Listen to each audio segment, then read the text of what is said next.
Jesus James Angleton, the way you spin that story round. Always sharp, just like a tack when you're tracking the price of the dollar and pound. But drop the narrative, that thing that you inherited. Your history homos chariot just pulled up outside. Scott, William, Patrick on the scene, they're breaking up the subroutine. Something's crackling in your brain, MK Ultra make you go insane. Hey, don't you know we're only on the case for a good time, baby?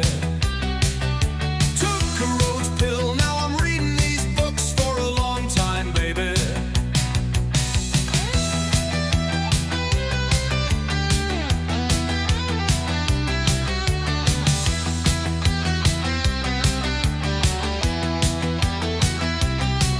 Honey pots and psyop traps, you can trust the plan until you snap.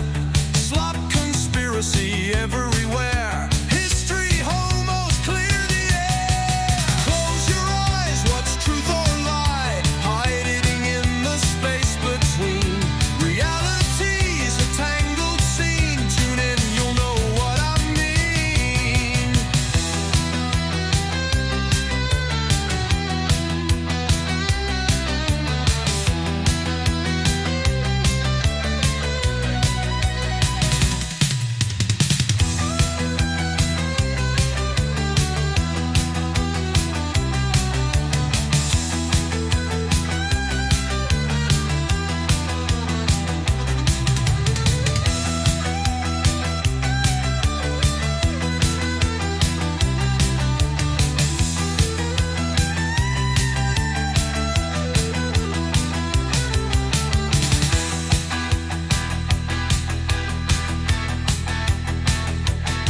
Close your eyes, what's truth or lie? Hiding in the space between. Reality's a tangled scene. Tune in, you'll know what I mean.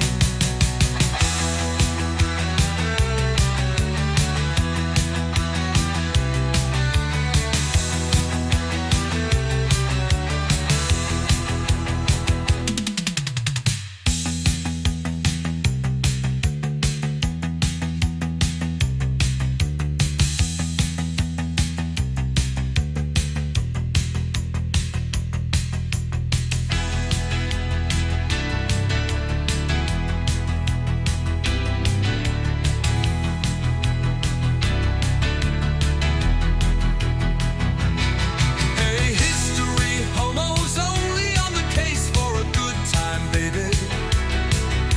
Took a Rhodes pill, now I'm reading these books for a long time, baby.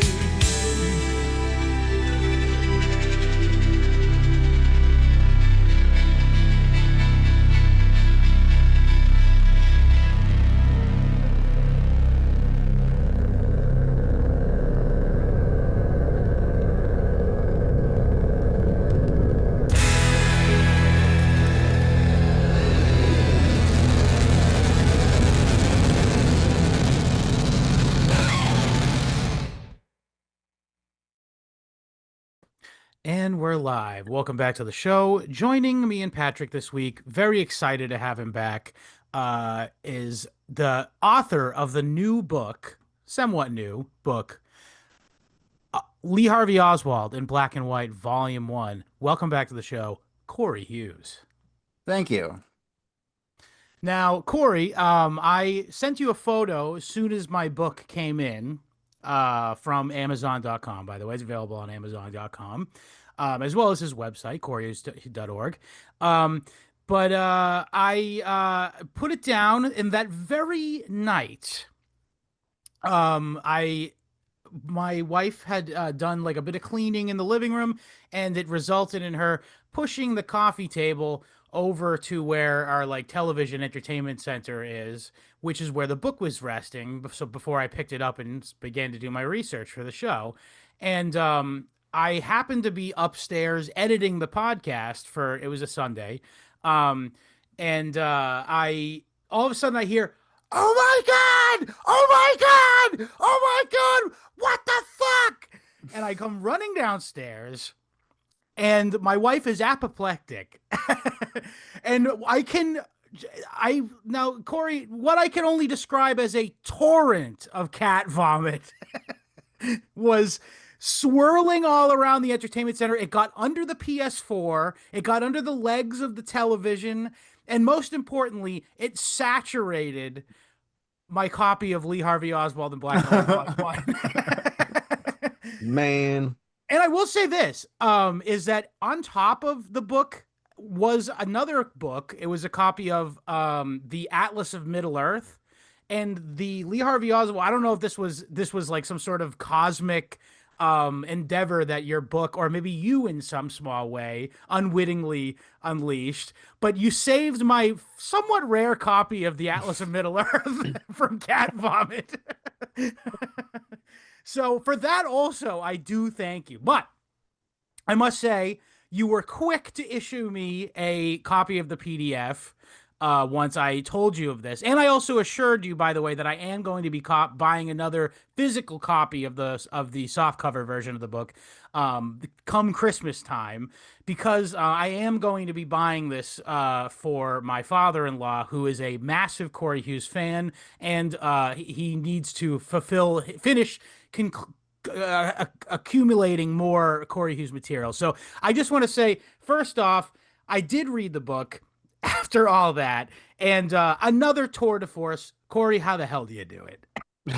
Yeah, where do you get your ideas, Corey? So like, I was just worried that like people would read the book and just be like, "You're crazy," like fuck off, you know. Well, I read the other one, and you already sold me like 100% on your thesis and interpretations in that one. So, by the way, that is called A Warning from History, which is also available on Amazon.com, and is I consider it required reading for the History Homos listener base. Thank you. It's a pretty good one, I think. I got some.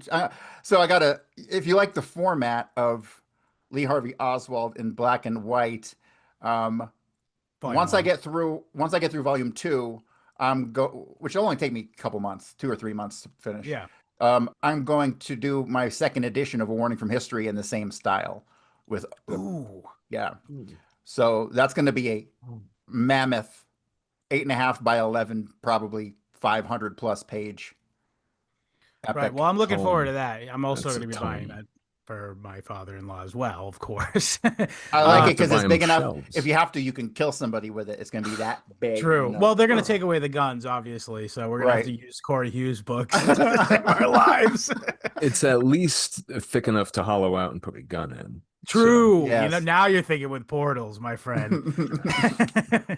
But okay, so let's just get into the nitty gritty of this. I will first of all go ahead and recommend that if you haven't listened to the previous Cory Hughes appearances on the show, that would not hurt your understanding of what we're about to start talking about, because we do give you sort of like a big picture explanation of. But basically, this tome, Lee Harvey Oswald in Black and White Volume 1, and the other two, I assume, sort of the central axis under which everything sort of spins is the idea of the multiple Oswald theory, which it's funny, the way you couch this in A Warning from History, you couch it in such a perfect way, because you initially just expressed that you had walked into it with skepticism, which I admit I did as well. Because, you know, multiple Oswald theory on its face, especially given all the like lore around the JFK assassination and how much attention to stupid shit like the trajectory of the bullets and stuff, it's just like it presents an option that is like previously not really considered in the average normie mind. Even myself, being a fairly extensive parapolitical reader, it was still a little bit out there for me. But then throughout the course of the book, you presented a really good case, and then with this book, it really seals it, because like this is just nothing but facts, folks, nothing but documents. And of course, Cory strings the narrative together in between. But it's unrefutable, clear as crystal.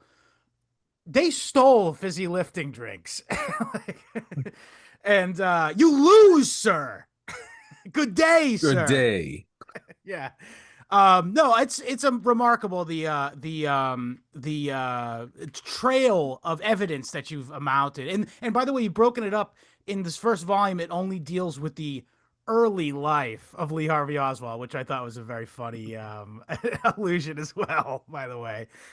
Very Unintentional. thorough. Yeah, Yeah. So absolutely. what so I assume it was when you were researching the A Warning from History book that you just got into the John Armstrong material, but I'm assuming that this sort of like this book really you dedicated it to him at the beginning of the book. Is this is like really the wealth of this is sort of plumbed by John Armstrong. What got you into that like sort of paradigm? Because there's just too much contradiction for him to not have been correct about some things. Right. And so I needed to know exactly what the hell was going on. And his book, here's the thing, here's the problem with Armstrong. You have to differentiate his data that he amassed from the conclusions that he drew. Right. Because the data he amassed is the most priceless data in all of Yeah. Kennedy research, period. His 100,000 page document collection at Baylor University is like, it's stunning. Like, and the I best assume parts you of it are travel like, to it, no, it's online. or is it all digitally available? Yeah, it's all digitally available. Hell yeah. And Nice. so, Isn't that but amazing? he's got like handwritten notes in there. And so he's got interviews with people, and then he's got like handwritten notes on his thoughts on the Yeah. interviews. You know, he's got that's the level of depth. And he went as far as like when he figured out an address for Lee Harvey Oswald, he would pull the entire background and genealogy on every single person on that block. You know what I mean? To Yeah. see if there's Yeah. nobody else did that. No one else has done that. Most of the Yeah. Kennedy researchers out there are frauds. And He's so like an early life pioneer, really. he's the guy who basically um, figured out that there were two Oswalds. There had been speculation, but no one had really put the pieces together. The Right. problem with Armstrong is that he didn't know when enough was enough. And his Right. research, he continued the Harvey and Lee thing all the way through the assassination. He completely ignored the involvement of William Seymour and Carrie Thornley in the impersonations of Oswald. Right. And so he always tried to fit a square peg in a round hole, no Yeah. matter what. From what I can tell at the moment, there's no involvement from the real Lee Harvey Oswald post September 11th, 1959. Ominous date. I know. He disappears off the face of the earth unless he has some involvement in the Soviet Union, which I never would believe, and I never thought, and I even said in the book that I believe that his conclusion is in when he gets out of the Marines, and then Harvey goes to the Soviet Union, and that's it for Lee. We don't see him again. Right. Although I unfortunately have come across some information that indicates he might have actually been involved in some of the Soviet Union stuff, which to me is I can't even quantify it at this point. So I'm just Yeah. there's a It's going to take a lot possibility. more research, obviously. Oh yeah, Now, so just to remind everyone from the last time we talked with you, a major component, maybe not the entirety of it, but a major component is this idea that Harvey Lee Oswald perhaps was a member, or not a member, but a was involved in Operation AB Balcony, I think is the name of it. AE Which, balcony, right? yeah, So AE here's Balcony. Sorry. Yeah, so what, here's tell the me thing. about it. Yeah. Here's the thing with AE balcony. AE balcony was a plot to get spies into the Soviet Union that ran from basically the exact dates that Oswald was in the Soviet Union, Right. 59 to 62, right? It was like the exact same time period. So logically speaking, if Oswald was not part of that program, the people running that program essentially had to know of him, right? Yes. So at a minimum, the AE balcony program was aware of him. Um, there are some things that I've updated my perspective on. Like the idea with AE Balcony was that they were using naturalized American citizens who spoke fluent Russian. Right. That would fit perfectly if the other Oswald came from an Eastern Bloc Russia. country, spoke Yeah. Russian, right? You know all the theories on that. So, Yeah. and I thought for a long time that theory could hold true. I don't know if I believe that. I mean, I bring the possibility of that down to like 10% at this point. I mean, it's still a Okay. possibility, but very slim because of indications in the record that pretty much show me that they were dealing with two of them going back as far as 1941, when Oswald was 2, right? So the idea that this person would be plucked from a concentration camp and speak fluent Russian at the age of 2 doesn't make any sense to me, because the Sure. first indication of the split between the two of them is in 41. And where do we find this indication? This is the best part. On the application for Oswald to the Marines, when he fills out his brief biographical data, he puts that he lived in Fort Worth from 1941 all the way to 1952. That is blatantly incorrect. This is verified false by real American patriots. Right. So so Oswald was born October 1839, and he lived in New Orleans continuously until April of 1944, when they move into the Victor New York, Street right? address. No, they move into Victor Street in Oh, Dallas. yeah. Yes. Okay. So we have that discrepancy. That's the first discrepancy, and it's on the Marine application. Also on that Marine application, we have the name Harvey Lee Oswald Right. written, Blacked out typed in. and then rewritten. Yeah. Right. It was erased and then typed over Lee Harvey Oswald. So that's some extremely unusual stuff there, right? Especially because it was supposed to be him that filled it out, right? Yes. So Okay. are you going to screw up your own name? Like, I don't think that's so. that's an odd bit of selective what's a word when you mix things up? Dyslexia. Right. So there's the one thing that really has brought me to what I believe the logical conclusion is, and is that these two are brothers. And that leaves two possibilities. And the reason I believe that is because Harvey Oswald, who identified himself as Harvey Oswald to Milton Kurian in New York when he's Right. seeing him allegedly at the youth house, but there's The a youth whole house, yeah. that whole era is messed up. Like, you read the book, Yeah. that's all, that whole thing is jacked up. I have a bunch of So- questions about that. We'll go to that later. Let's figure the basics out. Yeah. So Harvey Oswald tells Milton Kurian that sometimes when they got to a new community, knowing that he would ditch school, that his brother would go in his stead, and Yes. it further increased his inability to attend school. And so, what brother are you talking about? Your only Yeah. brother. You have two brothers, John Pick, Not- who's already gone into the Air Force or Coast Guard at this point, Yeah. and then Robert, who's 6 years older, 5.5 to 6 years older. And Yeah. so no 16-year-old is going to pass for like a 10-year-old in school ever. So it's not Robert he's talking about. So what brother is he talking about that would go to school in his place? Yeah, it's double is the only double. explanation I could think of. Yeah. Right. So that to me leads me to the conclusion they're brothers. And that to me makes the most sense when you incorporate a bunch of other factors that we'll get to. But them being brothers, I believe either there's only two possibilities. Only two. Either they're fraternal twins who were born and separated at birth, or Marguerite Oswald had another child less than a year later. Like, she had her kid and she got pregnant. Irish right away twins, we again. call them. Irish twins with Robert Oswald's brother, Harvey Francis Oswald. It's possible he And- was present for the birth of Lee Harvey Oswald. He's the only Which is family member odd. who maintained contact with her at all after the Yes. death, because she wanted to bury Robert that same day. He died. And Psycho. she was calling the funeral home that day, and when they found But she out, got they 5,000 big ones for his death, right? well, they flipped possibly 10, so according to Myrtle Evans. So we don't know, but it's a chunk. She had enough money to live for years, but she wanted to bury him that same day. He ended up getting buried the next day, and he's not buried in the Oswald mortuary, which they had. They had an Yeah. Oswald. He's buried in the Claverie part of the cemetery with the other Which is very Claveries. odd. Very odd. Really freaking odd. Like, makes no sense to me, except if she was trying to pull some unless she's trying to do it for Insurance the money. scam. Right. Yeah. She's a money grubbing whore, literally. She cheated on every guy she was with.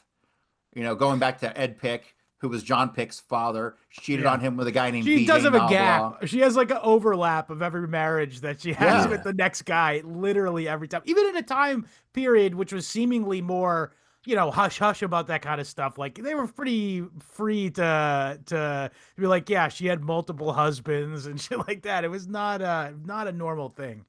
Yeah. But she certainly had aspirin at the Reggie when Robert started clutching his chest, right? That detail struck me so strange. I read it 2 times and thought, especially, what we're talking about here, Right. the fact that she just said, clearly these don't work as well as I thought. It's poison that I bought from an LAPD cop or something. Uh, which Corey Well, Serga. she had two brothers that died when they were young from typhus. Mm, Um, Yeah. and so it got me thinking she Did could they be get a turned into goddamn soap or something? she could be the Black Widow. I mean, she could just be going Yeah. around killing motherfuckers. apparently she's a nurse. She's running It- around. oh, That's really? Marguerite too. It's funny she's a nurse because I really want to know where she got her nurse training. Can someone tell me where she got her nurse Uh, training? What year she She got her kind of nurse reminds training? me of Obama's mom. You know what I mean? Where like real that's murky. What rude. the fuck is this person? Why is she married to a bunch of people who are definitely CIA assets? Like, and then the son becomes a president. I mean, come on, man. Her son becomes, in this case, killing the president. Hey, Um, that's the gamble you take when these people approach you is your son could be the president or He could kill the president or be framed for killing the yeah, president. yeah. It really just depends on how things shake out, really. And Corey, would you say that this all really did they have, in 1953, did they have Lee and Harvey in mind for some violent event specifically, no, or no, no? just a defect. And you got to think the Yeah, first yeah. indications of this plot go back to.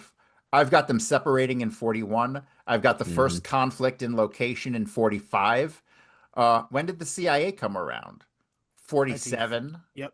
So this is not CIA operation, which leaves who? Naval OSS, I guess. intelligence.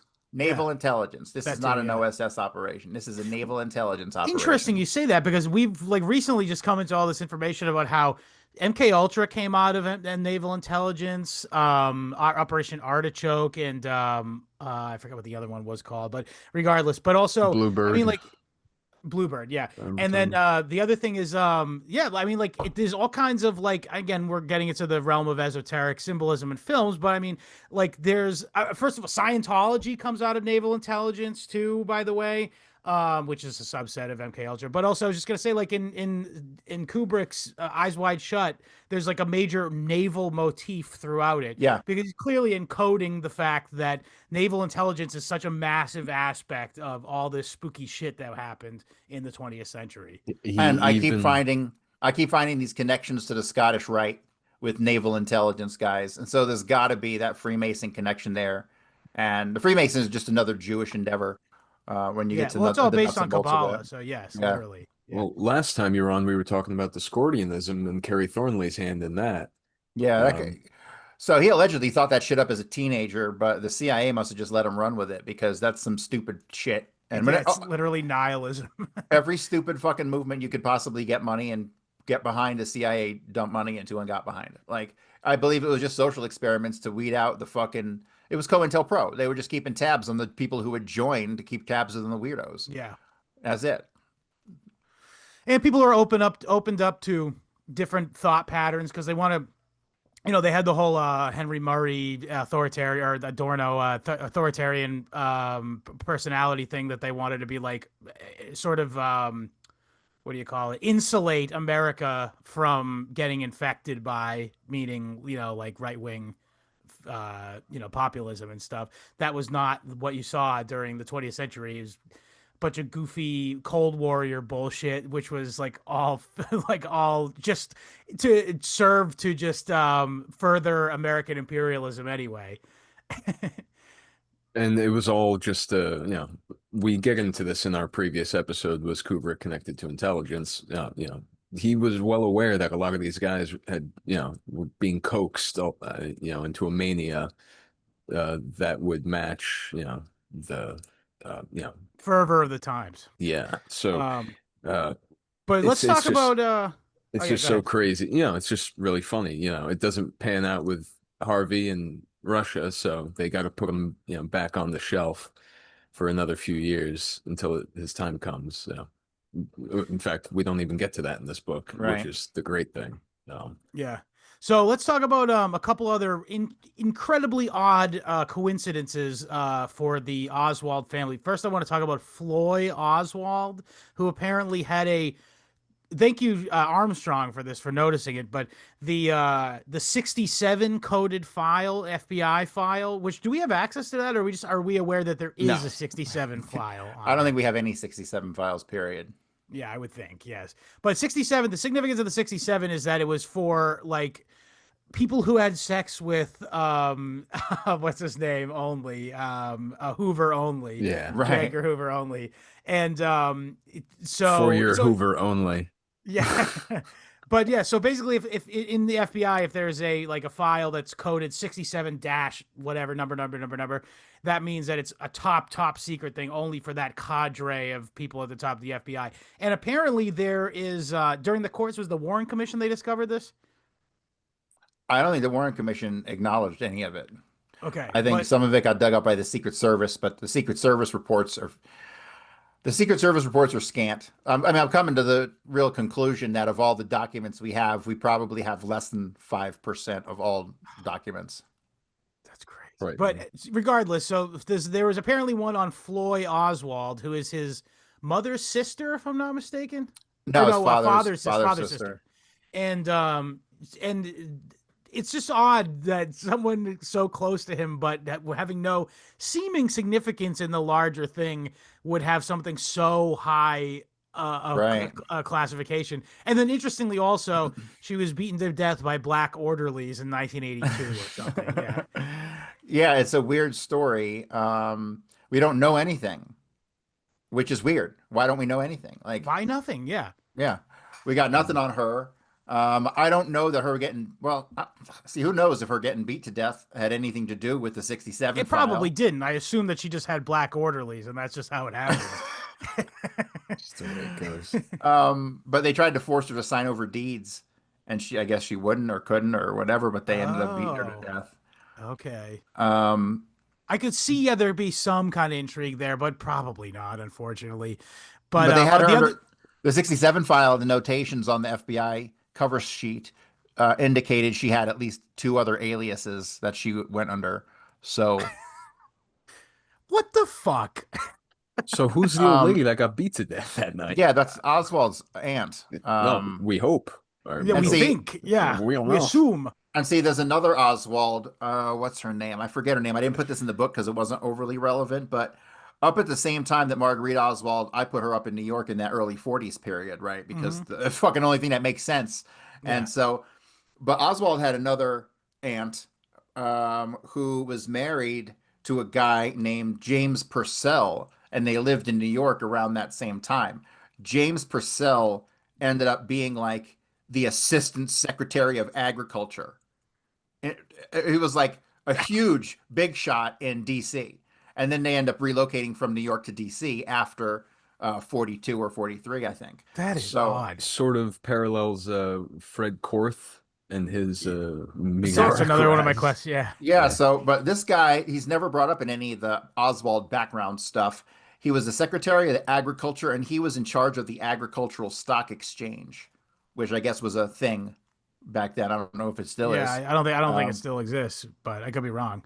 But Buying yeah, he was a futures. big deal. Oh, and he was Navy, of course. Yeah. Nice. Probably naval intelligence. You know, all these guys who make something of themselves, who have a Navy background, I always put them. I just instantly link them to naval intelligence because the best of the best get scooped up from naval intelligence right away. Right. Yeah, Like yeah. they give you a test. If you're smart, they pluck you up, and that's how it goes. So anybody who's done anything with their life who has a Navy background, I automatically link with O&I, just because Makes it's sense. common sense. Lillian Murrett is I believe that it's is her Oswald's real cousin, name. if that is her real name. Yeah. But supposedly there's two very public accusations of her being a CIA asset. And is there any evidence to the idea that she was in Japan at the same time as Oswald? Oh, you're talking about Marilyn. Marilyn Lillian's Murrett, yes. daughter. No, so she was there at the same time as John Pick. I don't know the dates offhand. I don't think it's relevant whether Oswald was there or not. Here's how this is okay. So this is the deal. Oswald's not a super spy. Okay. Oswald was a guy who was groomed his entire life because of the family history and naval intelligence to do the defection to the Soviet Union. And what did he have to do when he got to the Soviet Union? Nothing. He just had to go there and make the Russians wonder why he went there and get them to Right. generate a couple hundred pages a day of surveillance and wasted resources on a guy who didn't do nothing. That's exactly so the guy didn't have to be smart, super spy, nothing like that Right. whatsoever. And that's him his whole life. He never excelled in An school. enigma. Yeah, It, yeah, I, but he's not some guy who's like he's not a type A personality out there, cracking Right. skulls or being James Bond. It's just not Right. yeah, Oswald. Neither of them. Outsmarting people, definitely not that. He's not he's he's literally lost. He's just Right, wandering right. around lost, and they're like, "What is he doing? Where is he going? What is he up to?" And he doesn't know. Like he I kind of completely just agree with that statement. That he was handled forever. His whole life, he was he's just like Mr. handled. Bean. He's I I hate to do say imagine. it, I gotta wonder, like, there's a Bean Harvey Oswald. non-zero chance that just by being Mr. Bean, he was like causing an immense amount of anxiety and like counterintelligence smokescreen in Soviet Union. It's like very possible that they like were possibly even like studying the impact of some such a thing as well, when they did this kind of thing, because Yeah, him going to the Soviet Union, being assigned his wife as like obviously a counter spy, Right. mechanism, by the It seems way. obvious, doesn't it? Like It's the she only was thing that makes sense. And she's just right, right. randomly the wealthy daughter of some guy, and then she's just meets him within like weeks of him moving there, and they're married and having a kid. Now I get it's different in the Soviet Union, particularly in the communists. They were always like, "Well, we got to have children to support the glorious revolution or whatever." to move this factory, Right. we need enough children to crawl under it and lift it. Yeah. But that's what I'm saying. It's just so clearly is like just she's his minder while he's there in Russia. And I can't like imagine all the meetings that they had to take over this dude just being there. Like I Oh imagine it yeah. had a non-zero amount of disruption to the entire system over there. Like Have you ever heard anything about faking or flooding the USSR with fake UFO reports to just block up their um like news wires or something. communications and to put them on a high alert in places they No, don't but need to be and so it's on what we do. That's psychological warfare. That would fall under the dirty Yeah. tricks division. from So the yeah, I'm sky sure to we did the it. ground. Informational overload. It's just kind of smacks of too. Man, so much money and time wasted. Hmm. Like tears Anyway. in rain. Like Um, ants in my pants. yeah. Um, so But yeah, so but no, but O and I, Margaret if Marret though, on the that Marilyn topic, Marret though. So you think it's a red herring that she was being accused of being in the CIA and also had traveled. I'll just say this again, all this other connections with the family, very odd, and then also just there's like it's like a adage that I was told many times as a young man about how most people don't move within 10 miles from where they're born. You know what I mean? And then you get Hmm. the Oswald family who are just like world globe trotters. You know what I mean? It's like, what the fuck? Russia, North Dakota, they've seen it all. Yeah, in some capacity or another. Japan, multiple people going to Japan. I've been trying to go to Japan for 20 Japan. years and I can't afford to go to Japan. These guys are Meanwhile, just going to Japan. and they happen to be there at the same time. That's a Was it? little weird. Mm, So another thing that's weird is that another because one? I don't understand the application stuff because like on Marguerite Oswald filled out a bunch of applications where she put wrong information. Yeah. Okay, it's stuff Crazy. that she should have known, right? And then you got when you look at Marilyn Moret's passport application, which I found, she put all wrong information, wrong names for her parents, wrong birth dates. I'm like, what the fuck is this? You I'm know? sorry. So could it have been someone? So I know at least for the Marguerite Oswald, a couple times you speculated. It's like, well, maybe this was Marguerite too, and so she therefore would not know exactly, not have memorized completely, committed to memory all these details. So it makes sense that she would make a mistake. Why would Marilyn Murray be making such glaring mistakes on that? Do you have any speculation as to why that Yeah, might be? Is I it think another this is person? no, I think it's some CIA tactic. Right. Okay. Just It's the creating a bit of plausible deniability kind of right, thing. yeah, yeah. Like how many? Like I can't even tell you. At least a half a dozen times, Garrison pulled info on people that he was doing backgrounds on, Yeah. and it would come up like everything would be identical, like but like the social One security thing would be off. off one thing Mm. off, right? You know what I mean? And it's like that can't be. It can't be just people are stupid or It puts a Right. knot. coincidence. It No, puts a it's a knot in tech. the thread, Right, so and to speak. maybe they do stuff like that because oh, see here's okay. So let me pause.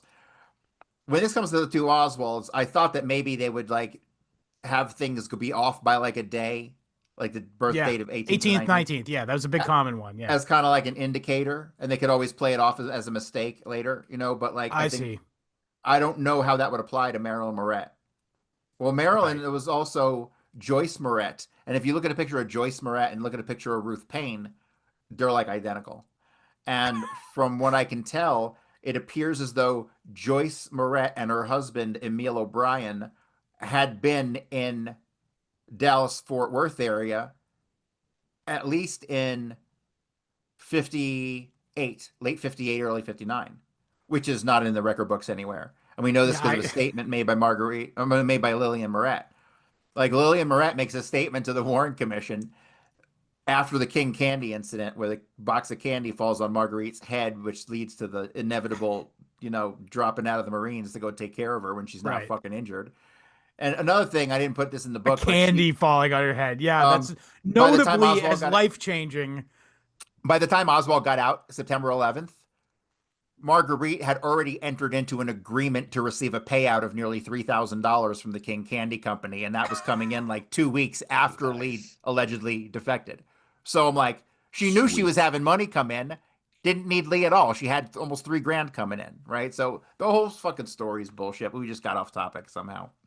Um, Well, I had another idea why they might do that, like changing like names or something, because they could then like we know they're not above just burning shit, getting rid of certain inconvenient things, and then also falsifying documents. So they could hypothetically, by having some real legit pieces of documentation with the fake falsified dates or names or something on it, then they could go, oh, that's the real one. We just switched on a dime. We had to change it for whatever. I mean, but then they can just say, oh, all those other ones were a mistake. And then now they've changed his birthday to the 19th. You know what I mean? That kind of thing. right. It's just a way to subtly change reality by controlling the flow of information. The way that's another thing I really wanted to bring up is, um, I know this is like your area of expertise or something, but like I have looked into several other high profile assassinations. Obviously, this is like one of the most high profile assassinations in history. I get it. But in the same breath, like for the MLK assassination, like they did not go to the lengths of finding out what James Earl Ray's like cousin's father's name were.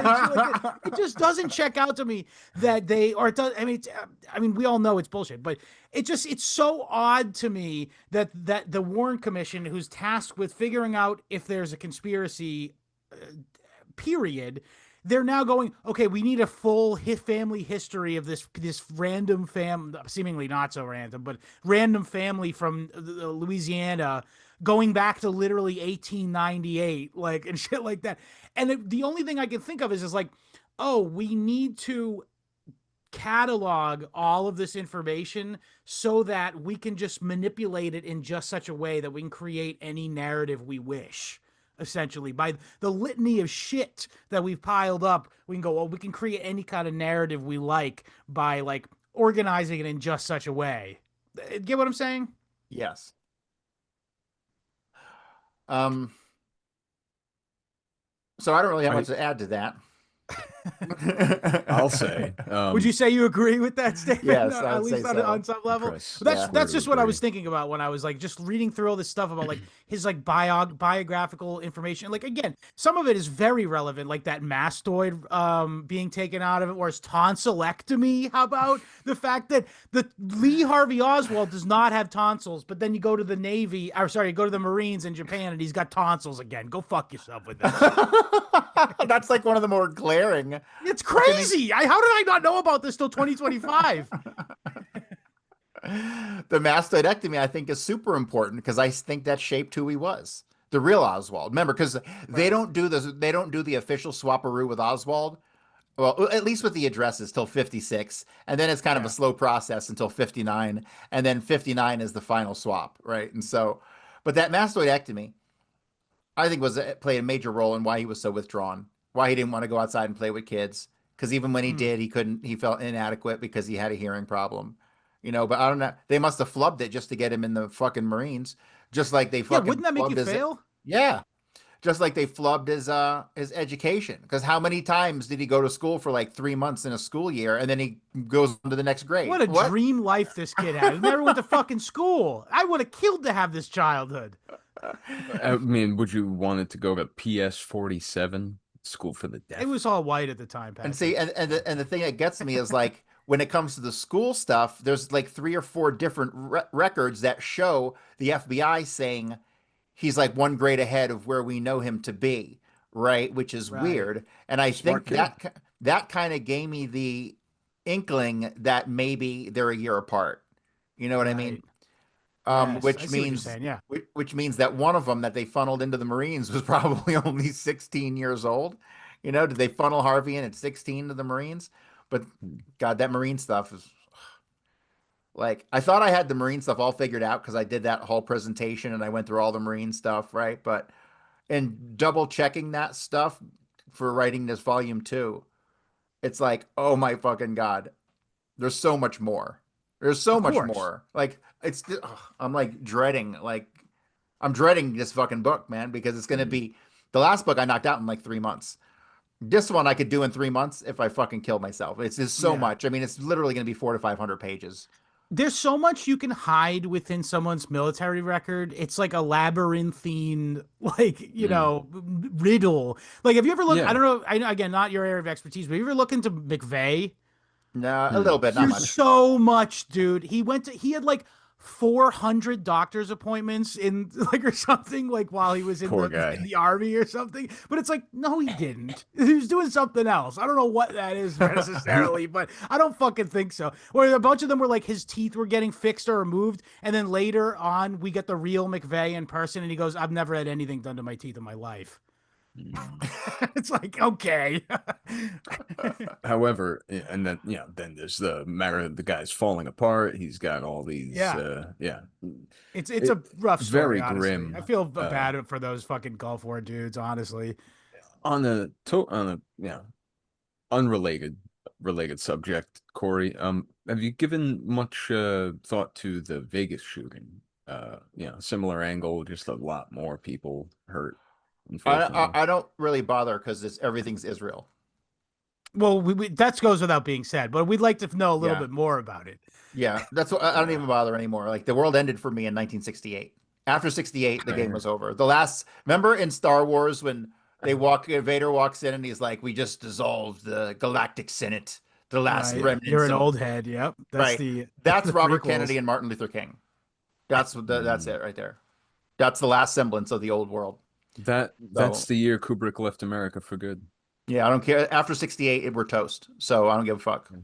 The Jews did it. Interesting. We're done. And I don't care. So I'm trying to explain to people how we got there. You know what I We'll be mean? Yeah. okay though. Even Watergate, man. Watergate, man, I hate that it falls beyond Watergate, man. my 1968 purview because it directly connects to Kennedy. It's true. Yeah. Yeah, Classic I rock recommend checking Corey out Hughes. the Nick Bryant book on Watergate. I think that's a pretty good take on it, to be honest. It's about sexual blackmail, largely, we think, and Well, the the usual does he juice stuff. does he talk about the Hank Greenspun letter? I think he did actually. Because that's to me, I'm convinced, and so is Ryan Dawson, that that's what Watergate was about, the Hank Greenspun letter. The Hank Greenspun letter, basically, he wrote a Hank Greenspun wrote a letter to who the fuck, I don't even remember who he wrote it to, but it made its way to the CIA. And basically, he threatened to expose information about the Kennedy assassination and that he had information in his fucking safe about it that he would expose if something, Yeah. something didn't happen. And, He was a um, real bastard, that guy. I think it's kind of yeah. weird, or it's not weird. It's not weird at all, given what we know about the state of geopolitics. But it's crazy to me that he had the chutzpah to do that kind of shit when meanwhile they had just let him off on federal charges of trafficking like a bunch of like tank Yep. rounds or whatever, like Yep. And to airplane Israel. parts. Yeah. And he actually ended up, he was the owner of WSHO Radio, which is one of Yeah. the radio stations called from the Alamo Motel, allegedly by David Ferry, which actually was just a cover for Kerry Thornley. That and the other radio, the other place, WDSU Television, those were both the phone calls made from the Alamo Motel, and those were both covers for Kerry Thornley. But that WSHO was owned by Hank Greenspun, and he acquired that radio station with the assistance of the CIA. Interesting. Well, I have to look into that very much. But all right, let's get back to The my list of voice of questions. I got so America. many more. Um, The the now, HUAC memo. Fair So the enough. HUAC, there was a memo on Marguerite Oswald, and the Senate Select Committee on Assassinations was apprised of this existing, and they made a request to, I guess, some vestigial leftover piece of HUAC. I assume it was gone at this point for the most part, but and they denied the request, and the Select Committee on Assassination said, "Okay, that's fine." That's hilarious. Yeah, so that memo links Marguerite Oswald to the Nazis and New Jersey, and there's some other rumblings that that's somehow connected to the Communist Party activities up there, but I don't know anything about that really. But that's all we know. And this coincides with the time that we have Harvey Oswald going to Fort Worth in 41, and then we have the complete and total obfuscation of Marguerite Oswald's work history. Right. Because, so Marguerite Oswald's work history. So Robert Oswald dies. She gets a chunk of change. She hasn't been working. She doesn't work Life-changing again. amount. I don't want to let this be not said. Right. So the low estimate is $5,000 in 1947. That is an 39. immense. 39. Right, even better. Yeah, 39. That's an immense amount of fucking money. And then there's also, that's the conservative estimate. Like that, Right. she shouldn't have to work for 2 or 3 years, but Right. she's putting her kids in an asylum, saying I can't afford the payments of my house. Meanwhile, she's collecting rent from another property that she owns in full. $5 Right. grand and 39 is about $112,000 based on a very, Damn. very cursory Righteous Google bucks. search, Damn. I could live for like 10 years on that. brother. You ain't fooling. Yeah. Here's I was gonna ask a out of the ball question. So that whole era is fucked up because we don't really know exactly where she was living, what she was doing. We have the conflicting information from the Marguerite Oswald book where she says she was working at the Navy base, and God forbid we don't believe her, right? So Yeah. all the lies about her working in retail, working for the Pittsburgh Plate Glass Company, all that shit in that 1941-42 era, none of it makes any fucking sense. And that leads us directly to the time period between that early 42 when Oswald's in the Bethlehem orphanage, and let me see, from 42 all the way to April 44 when Oswald comes out of the Bethlehem orphanage, right? So Lillian Moret had Oswald for about 10 months, she admits in a Warren Commission testimony, before he goes to the orphanage. 10 months Then, or 3 years. no, well, she had him for 10 months and then he goes to the orphanage. And then while he's in the orphanage, he's there for like a fucking year and a half or something like that. So it's a total of almost like 3 years. Yeah. And then he's pulled out in January of 44, but they don't move into Victor Street until April of 44. So I don't know if it was Lillian who pulled him out in January of 44. And I say that that's a possibility because the information on the Bethlehem applications doesn't make sense.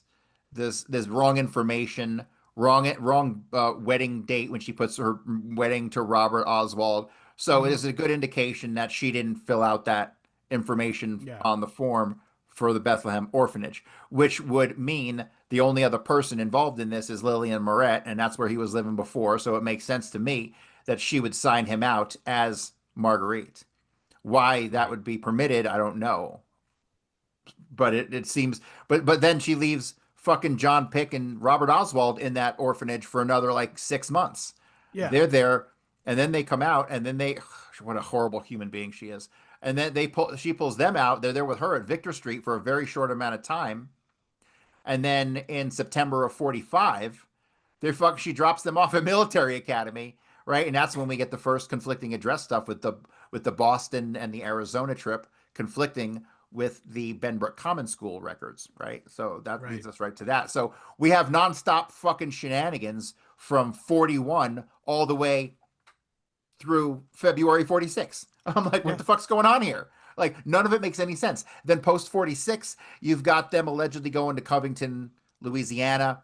And then we have even more conflicting information. Robert Oswald testified they were at Benbrook for Christmas of 46, when that's not what the other records say. That's not what the official records say. They're supposed to be in Covington. You know, they talked to 2 landlords there. The dates that they lived at these addresses, they conflict and overlap. You know, the whole thing is like, can I get a straight answer for once? No. Jesus Christ. No. Some of that could have been like, I think this is what you said in the book, is that like it's possible that like one Marguerite and Lee Oswald was staying at a place, and then their stay overlapped with the other Marguerite and Lee Oswald, or Harvey Right. Oswald, as Right. it were, and that creates a whole world of problems for dates, addresses, all these other addresses that, by the way, I think this is really, really on the ball, is the idea that they were accessing a network of sort of seedy underground, not even seedy, but just underground CIA connected real estate, and possibly profiting off of it as well by saying, "Oh, I'm the owner of this and I'm collecting the rent or whatever." And then also, meanwhile, living, like having your kids live in a fucking hovel, like that San Saba place that they on San Saba Street. They literally, like, the 2 older sons had to live on like cots out in the In the screened patio. porch in Texas. It was screened in. Oh, good. I'm glad. My fucking hero. My fucking hero. Yeah, Corey, I wanted to ask you, while parsing through all of this, can you get some semblance of a motive, yeah, at all? Or, is it really For her, just, you mean? especially, yeah. No, this is just a plot to get a spy into the Soviet Union. Like on a personal level, do you think that there was like motivation on Marguerite's part? Was it that she was just like greedy bitch and just wanted, this was a way for her to score more extra money, or Fucking beats me. was she bought into the idea that this was going to be good for America, and then meanwhile we can all get rich? Or I don't know, but like in that, and there's a document. So we know for a fact that the Naval Intelligence has a 986-page file on Marguerite Oswald, and it's dated 1960, 3 years before the assassination. Wow. 1,000 fucking pages, and it includes her rap sheet. Says it right on there, rap sheet. When the fuck did she get arrested? Yeah. And what could it be? I mean, it could just be something easily explainable, but it also, who the fuck knows, man, with this lady. Yeah. And then how did she get clearance if she does have a rap sheet? How'd she get fucking clearance to work in any naval? Waves. Yeah. What if she that's got speculation? Yeah. Well, what if she got arrested and pulled into and then told, "Hey, look, here's the deal. You're gonna do this. You got caught doing something, or maybe she was maybe she dated some guy who was in the Communist Party, because remember they'd go after you then for that shit. True. Yeah. So maybe that's true. she got arrested for some shit like that, and then but They see were that like, hey, wouldn't I was trying to fucking, you blew my cover. I was totally but fucking that wouldn't but that would not jive at all with her Yeah. coming from an intelligence family, with her older sister being intelligence. Yeah. That would not jive with that. So I have to believe the intelligence connection is purely through her family. I have no choice but to believe that. So Right. where the fuck does the rap sheet come involved? I have no idea. Very peculiar. That's- And the fact that Also- they have almost 1,000 pages on Marguerite Oswald 3 years before the assassination speaks fucking volumes. No, Yeah. absolutely. About 1,000 pages. Yeah. Yeah. I mean, no, it does seem like there is a wind up to this sort of thing. I mean, 1960 was hardly during Kennedy's term as president, but yet it's almost like what's Trump call it? Central casting all the time. Right, Very right. funny. It really feels like these people are on a shelf, and they're very, very well organized based on what trajectory they seem to be on. I mean, she's obviously got it pretty cush for quite a few years. After that, you can That's tell the us thing I more don't about- get. Like, if she's on the fucking payroll and she's doing this op, Hmm. just to get her son into the fucking Soviet Union as a spook because the family's a bunch of spooks. Hmm. How the fuck did they not give her a fucking steady flow of money? After the money ran out and she was at, because that money did run out at some point, Yeah. especially after the interactions with like Edwin Ekdahl when she divorces Ekdahl in 48, like, and they're down on Willis Street. They're fucking broke then. Like, they're poor at Yeah. that time. So, I how are you gonna be running an op for the government and they let you be poor? Well, I Hmm. that if you recall, here's a little quick plug and throwback to if you recall, Corey, when we did a response to the Oswald acted alone video. Do you remember we did that episode? Yeah. Classic, by the way. It's on Classic. historyhomospod.substack.com. Um, but what was I gonna say? But that was one of the arguments that guy made was like, are you truly this is the worst. He's the fucking comic book guy from The Simpsons, by the way. That's who that guy is fundamentally. But worst assassin ever, basically. And he said like, if he's supposed to be a super assassin for some sort of conspiracy, why did he only have $100 in his entire life? But and it's true. I mean, like people like David Ferry was poor. I mean, he was also gay and probably had like a bunch of terrible vices. So I mean, there's that. But I as I kind of theorize about it. Obviously, I don't have any more insight than anybody, but I imagine that being a CIA contract worker slash spook does not always associated with like a lifestyle that is like nice or whatever. They probably want to keep you like basically almost starving at all times, so you'll do whatever the fuck they ask. It's weird. Yeah, I think that's right. But like when you look at the upper echelon of Right? these They guys, all about their own. like a Fred Lee Chrisman or a David Christ or any of these guys who are like the one notch above, who are like actual CIA payroll guys. Right, right, right. Those guys, man, had those guys had new cars all the time. Those guys were True. flying on private jets. I mean, like it's weird. The divide, the rich poor divide between the handler and the asset is unbelievable. Yeah. The, do you think that, I mean, like you said, it's a manner of control, but is it probably once an asset's proven they're not reliable, they're not worth that kind of investment, but yeah. And Hell, maybe could, they could be black. Maybe Marguerite Oswald was just being blackmailed to do it the whole time. mm, It I could wouldn't, be. We don't know. Yeah. I Could have been wouldn't, in those 1,000 pages, you know? who's to, you know, the handlers are probably blackmailed themselves. They're just happy to acquiesce, you know. True. But either Um, way, yeah, bad lady overall. And you got right to that at right at the beginning of the book, which I Yeah. appreciated. Just and just every single line after that punctuates the fact that these kids, Harvey and Lee, went through a hell of a lot. You know, they didn't have that's a Scott. They great. didn't have to go to school, but shit, God, I know. I'm who kidding. I'm knows? actually that was obviously a joke, but I was just gonna say Yeah. to that end, I have a very pointed question. I don't know if you've ever thought of this before, but maybe you can shed some insight on it. But what we've seen in our research again throughout all of the entire universe of parapolitical studies, um, I find that a lot of the people who end up caught in these webs often are like they suffer from mental disorders such as dissociative identity disorder, post-traumatic stress disorder, all this kind of stuff. Do you think that, I mean, I think it's pretty safe to say that like Lee and Harvey Oswald are like kind of case studies in this, like sort of like just to be a spy, you have to inhabit multiple personalities in general, even if you're not a super spy, if you're some low level schlub like Harvey Oswald. But it requires so much obfuscation of your real identity, of your real motives, and stuff like that. It's sort of natural that you would create these sort of psychological frameworks within your head that like are multiple identities or whatever. Do you think that this is something that is like widely employed on the cast of characters that we would all be familiar, but not all be, but rather people familiar with your work would be familiar with in the JFK assassination? I don't really think so. Hmm. Um, like you're asking, do they employ these like kind of psychological techniques against the people or on the people who are their assets? Is kind of how I interpreted your question. Not Um, far from what I'm asking. No, yeah, If if I may just add an addendum to what Scott said. The Masonic thing. I'm of the belief that well before the establishment of these centralized agencies that deal specifically in warfare on the mind and that whole sort of shit,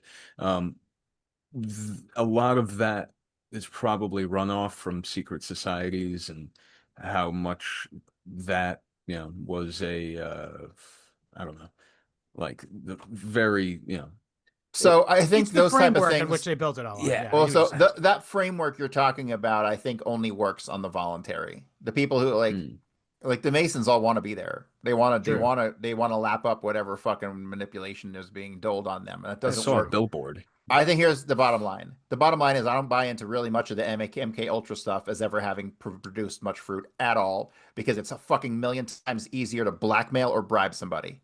True. Period. That's it. Blackmail and bribery are fucking Yeah, the I two best dismissed fucking the ways to get people to do shit. I actually dismissed the what's his name the RFK assassination MK Ultra angle because everybody knows that what's his name the two names guy Sirhan, Sirhan Sirhan. Sirhan, he worked for a mob run horse track and owed a shitload of money to the mob. Yes. It's like Yes. so easy to be like, hey, if you don't kill or appear to kill Robert Kennedy, we will kill your family. And so the speculation then would be he drank a bunch and took a bunch of pills just to force himself to get through it. And that's why Yeah, he was a slobbering mess. that makes sense to me. That Yeah. checks out to me. He was also a Um, Rosicrucian. yeah, Uh, that's Strange. weird oh my card. Yeah. God. Weird. Okay, here's the deal. I don't know not about the Rosicrucians, but everything seems to be the fucking Jews. So like I'm just gonna retire with that one. Fair So enough. Well, I was just gonna say though, but it is a fact that, and by the way, this is covered in Eye of the Chicken Hawk, but like, in McGowan as well. But I was just gonna say though, is the idea that in like, say in like the cartels or whatever, they do utilize esoteric religious beliefs that are usually based off of Freemasonry. By the way, that's why I even bring it up. Um, and they use that to ensure that people are like more like the Santa Muerte cults in the cartels in the narco states or whatever.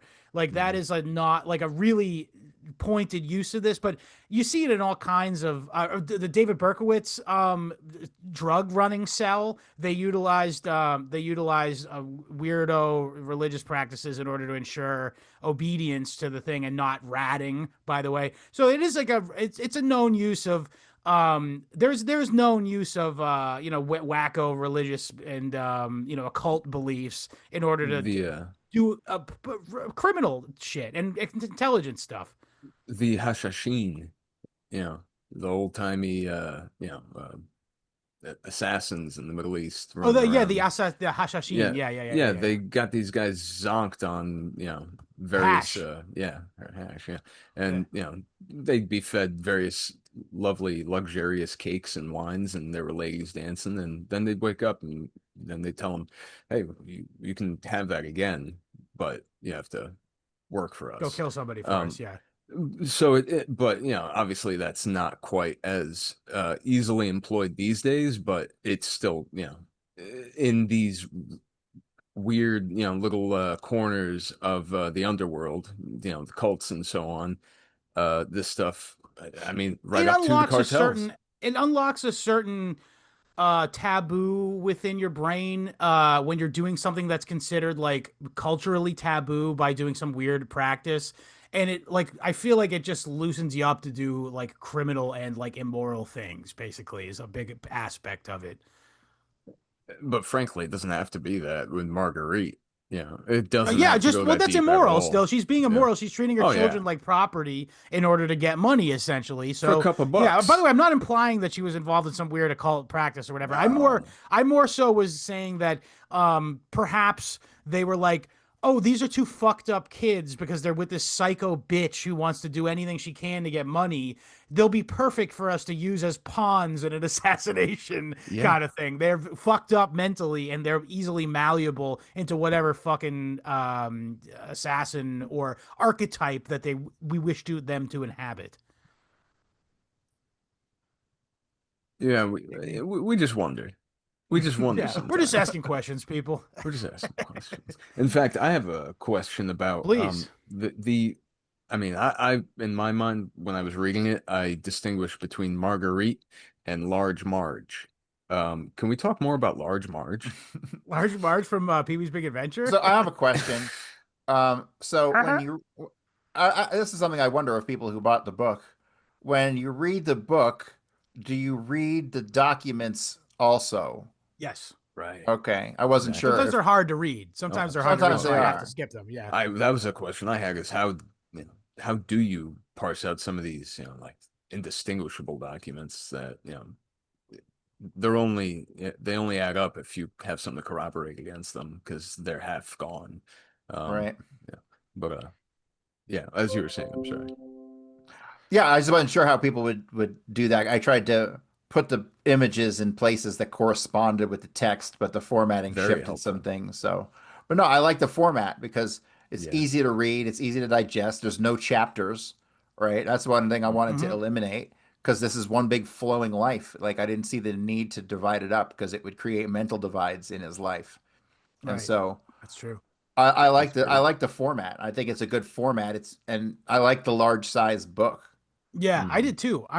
It's almost. I'm not gonna say it is a coffee table book, but it physically resembles a coffee table book. That was kind of what I was going for. Like Yeah. I got a hard So, copy here somewhere. And like something that you could, the hard That yeah, looks copy is just that's like beautiful. that. Yeah, I beautiful. had Yeah, it's the soft killer. cover, which it looks nice too, but that's really nice. You can't So help but Um, want to pick that up. there's like so this is like I'm like an old school toy variant collector, you know, and so I really like that when the book came out, I had like a couple errors that I corrected within the first day or two, but about 9 or 10 copies got sold that have some misprints bummer, and typos in bummer. there. Ooh, Well, no, I think that's great because like those are yeah. super duper Oh, they're collector issues. collector's items now because they have Yeah. they're like Yu-Gi-Oh misprints. They're worth Right, thousands of right, dollars. Yeah. right. Like on one of them here, it says on the back, it says he joined when he left the Marine Corps in '56. The original one said '59, and I got like Oh, there's only like a couple, like 1 or 2 copies got out that said '59. So Nice. Well, that is it was my fun. friends. My friends bought the first stack of books, so like of course one of them got them. there you go. Shouts out Jim, by the way, our mutual friend. I have a couple other things I wanted to get to. So Fred Korth, why did Mm. Oswald's stepfather have a U.S. federal attorney as his representation for a divorce trial? Well, I think that was I don't know if he was acting a federal attorney at that point because he was working for a law firm, but Okay, that might have just preceded all of his big government stuff, which tells okay, me he was connected at that time. of course, What's his name? Ekdahl worked for Ebasco, and yes, Ebasco was an electrical company that built power stations, and they had contracts with the Soviet Union during the fucking Cold War.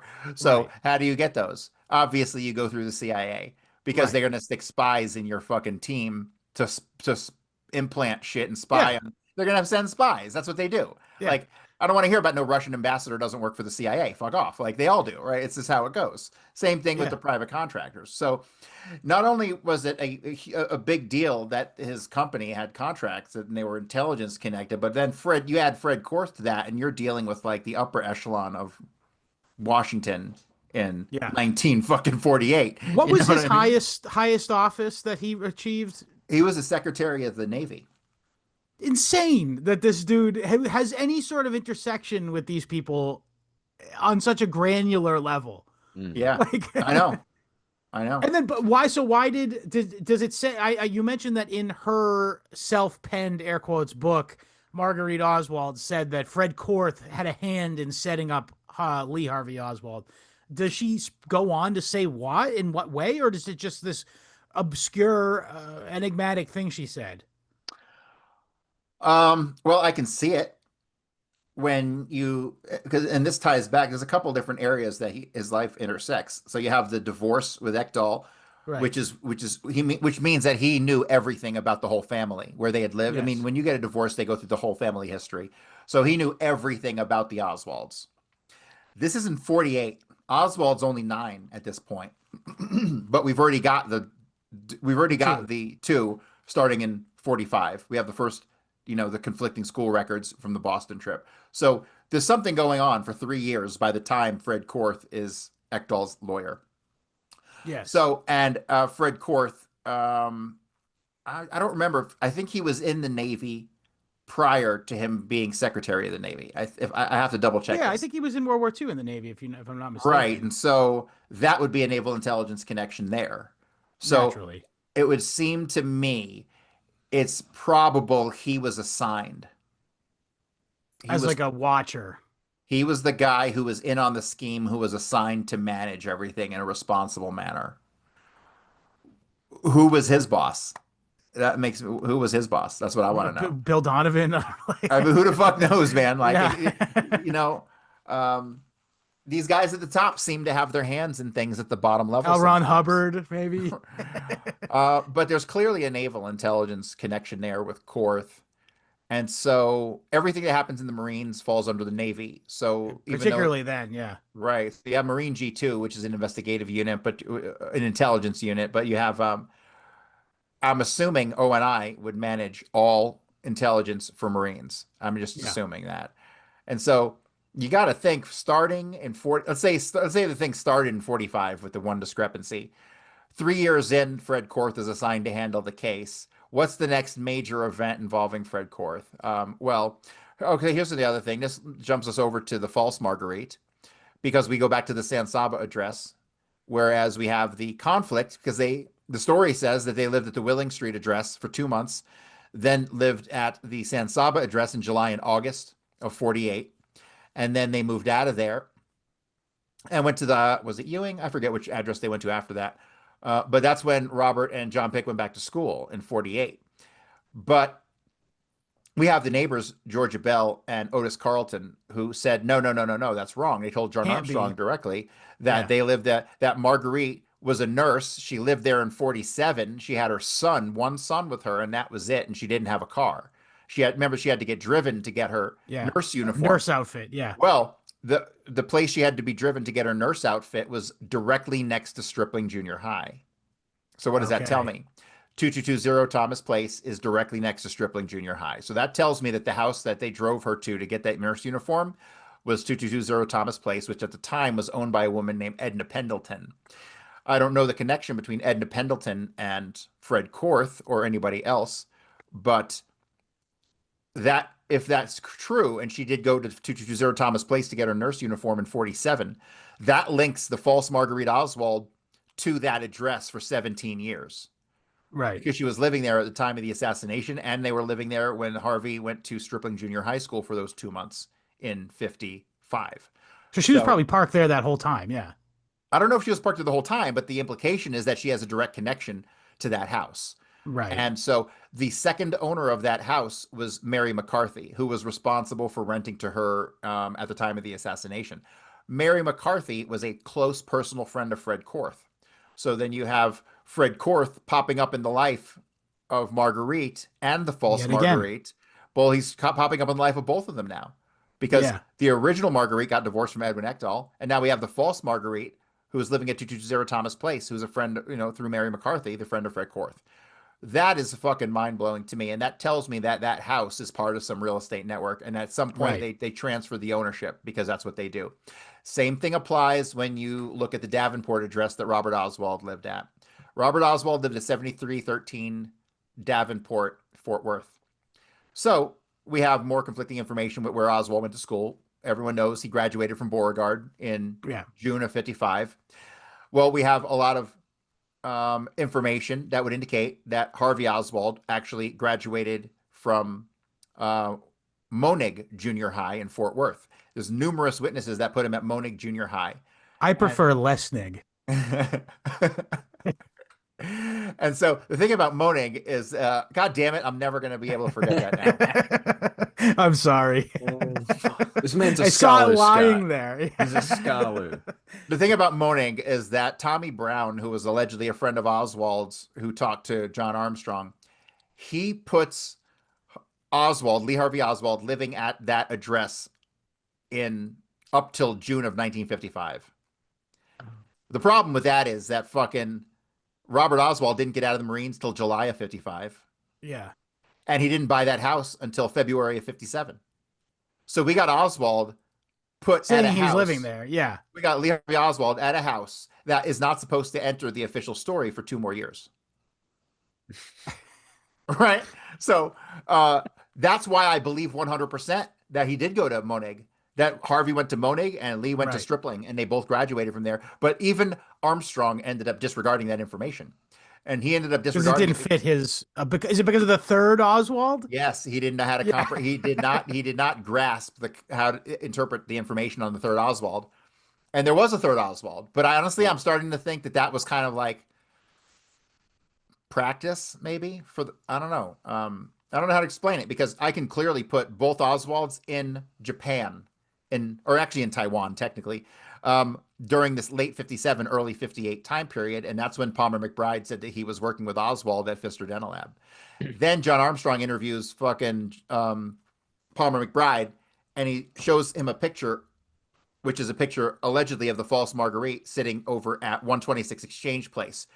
John Armstrong used this photograph as like the linchpin of so many arguments, and he botched the entire thing.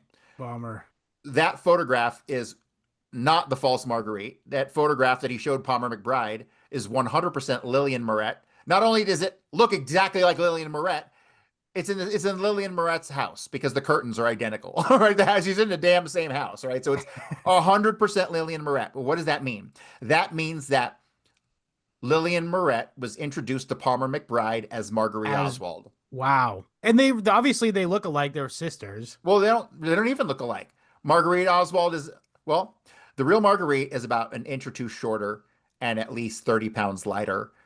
And this brings me back to Dolly Shoe, because this is where we have some of the conflicting information of where Oswald was working in January of 55. Yeah. And he wasn't working in January 55. He didn't even get his work permit until March of 55, but we're told that he got employed at Dolly Shoe in January. Well, anyway, Rita Sanchez talked to John Armstrong, and when she talked to John Armstrong, she said that Marguerite was 5'7" or 5'8" and stocky. That is not That Marguerite doesn't describe Oswald. Marguerite Oswald. Yeah. That's Lillian Moret. That is what Lillian Moret looked like. And so when you combine all the factors that we just talked about, the identification by Armstrong of the false Marguerite, which I made the identification that was actually Lillian Moret because he got that wrong. You combine that with all these other factors, the description, and she said that Oswald was like a babbling idiot. All right, I thought that was hilarious. But it's clearly not Marguerite and clearly not Lee working at Dolly Shoe. It couldn't have been them at Dolly. It couldn't have been Harvey Oswald at Dolly Shoe, and Lee Oswald was going to Beauregard, where he graduates in June. So he had a good attendance record. So he's not working at a shoe store. Harvey is over in Fort Worth, where he's going to Monig. So we got somebody working in freaking Dolly Shoe store. And here we have more conflicting information on the Dolly Shoe when the Dolly Shoe incident occurred, because the owner of Dolly Shoe said that when he opened the store in January of 55, he only had 2 employees, Louis Marzal and Rita Sanchez. But when Armstrong goes and interviews Louis Marzal, he tells him that Oswald had already been working there before he got there and that he fired him on his first day. So the owner and the employee are giving 2 different stories on when Oswald worked there, right? So who the hell knows when Oswald actually worked there? So and who knows? Probably the owner, if anybody. But maybe he's on the take. Maybe he's trying something to hide. Who knows at this point? Even if it's just something incidental, like he was fucking Lillian Moret or something, and that was like part of his like secret. Right. Yeah. You can never ignore the human element, man. Yeah. Like ever. There's always that weird. Here, I'll give you a great example of the human element, which is That's the homo in all of us. I'll give you the best example. So I mentioned this in the book, and I didn't put an answer in the book. But in the book, I point out that Marguerite Oswald sends a letter to John Pick, and she says Oswald has a birthday coming up on the 18th. Yeah. And then she writes a letter a month later, and she says Oswald had a birthday on the 19th. And then she starts to talk about Robert Oswald. I think I figured that out, and I think it's completely innocent. And I'll tell you why. When you read that letter, what you realize is that Marguerite Oswald was opining over Robert the whole time in that letter. Yes, it was Oswald's birthday, but the whole rest of that letter was about Robert, which tells me she was thinking of Robert Oswald, who died on the 19th, not the 18th. And that's why she put the 19th. You see what I'm saying? But why did she say to John Pick, refer to him as daddy? That's a good question. I don't know. I think maybe because he was a stepfather to him for a couple Yeah, that's years. Like, possible. Very possible. Very so I possible. think the indication of the 19th in that letter is not conspiratory at all. And it just kind of hit me one day. I was reading that letter again for the 100th time. And then it was like, holy shit. She's still, after all these years, thinking about the time she had with Robert Oswald. It was a very human moment. And so she inadvertently wrote the 19th instead of the 18th because Robert Oswald died August 19th. Right. And that's what I think happened. And that's a perfect example of how the people's humanity can be misinterpreted. And I think that's exactly what happened. So, Seems to echo the um miss the whole thing where she got all the wrong, parents' names wrong, and it's like oh, it's Tuesday, I'm supposed to be this person. I thought it was Wednesday when I'm supposed to be this other person. I got right, my right, wires crossed, and that human element, that thing that makes you not such a good spy, not worth the investment after that first right. couple Well, that's hunties. another thing I thought of is that like I kept thinking of this as like an Incident. isolated operation, right? Like, Right. but what if it's not? That name, Lee Harvey Oswald, comes up in other parts of the country that we Yeah. can't correlate with anything. And that kind Yeah, of brings me there's back to the spotted after the assassination happened. Like you get like literally thousands of people say like I saw him on the face of the moon. Like you know what I mean? right, right, right. He popped up on my fucking toast, like Yeah. Lee no, Harvey totally. Oswald's in my bathtub. Come quick. Um, when you actually start to go through the FBI files and you read some of the FBI files are fucking clusterfuck, dude. Like they got a section of like a couple thousand pages of letters that people sent in to them, right? And then in the middle of those letters will be like one document that's like super important that has nothing to do with those stupid letters, right? So they do all that. They hide shit in their own documents. And You're so referring to the most recent dump from no, I don't give a the. fuck about no recent dumps. Like fuck Oh, all okay. those recent. Those fuck the fucking they can shove those dumps right up their ass. Okay, Yeah. like they told Where us they nothing. came from. All Yeah, right. fuck. I don't give a fuck. No, I'm talking about the original 32,000 pages of FBI documents. Interesting. They're fascinating because, like, when you go through them, there's a ton of letters that were written in, and there's all kinds of stories about. Man, I knew Oswald. Like, we lived in Detroit and we partied and fucking smoked weed. Like Yeah. crazy. Like all kinds of shit pops up. Yeah. Yeah. Yeah. So Yeah. People who just want to have some sort of connection to the story. That's a very human thing too, by the way, is to like imagine or reinterpret something that happened to you so that you feel like you have a bigger hand in it or whatever. Like that's really right. human as well. Like and that by the way, this is not unknown to the intelligence people. Like they know that that is a tendency for people to want to say I saw some crazy shit and I was on Dallas and I saw I don't remember any of the ones that are really kooky out there, but there was a bunch in a warning from history, like some people you were like, this person's absolutely wrong, has to be wrong because of this. You know what I mean? Yeah. And yeah, that's just such a human thing to want to be part of it. So now I want to talk about Robert Oswald. We're just talking about Robert Oswald Jr. Or I don't know if he was Junior, but whatever his Yeah. name was. Yeah. Oh, yeah. Oh, he is okay. Robert Oswald.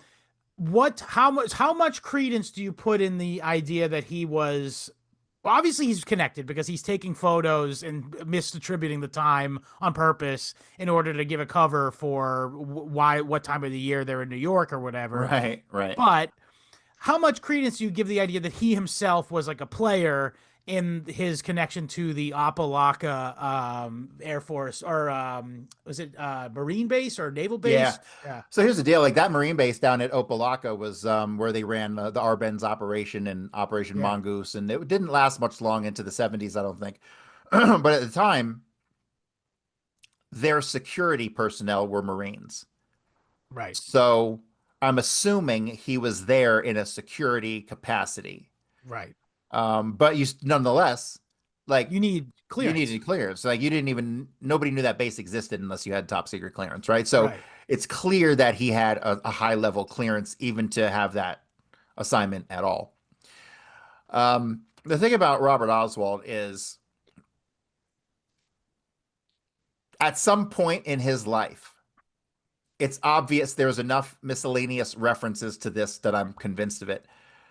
At some point in his life, he went by Lee. I think that he did this because his father went by Lee. Ah. Was it So phase? this is another thing that I find very interesting.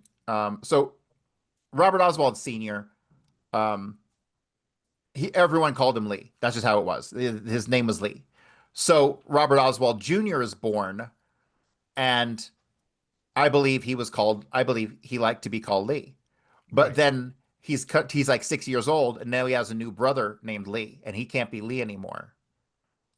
So his identity up until the age of 6 was stripped from him by his little brother Lee, who comes along. That to me feels significant. Like that would be a major life-changing event for a child.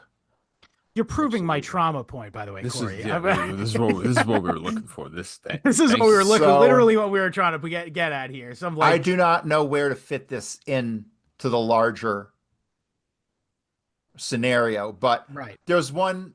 This was pointed out to me by a friend. There was a reporter was at Robert Oswald's house interviewing him, and she was just flipping through some of his books that he had on the wall. Right. And she opened up one book, and it was there was an inscription to Lee. And she's like, "Oh, is this Lee Harvey Oswald's book?" And he came up with the excuse, "Oh, I must have lent it to him, and he wrote that in there." But that's bullshit. Yeah. There's at least 2 other references that indicate Robert was called Lee. Another one is from the Bethlehem Orphanage. Okay. So at the Bethlehem Orphanage, you got Robert and John Pick, who are there for years, like fucking Yeah. 4 years. Crazy amount of time. Crazy amount of time.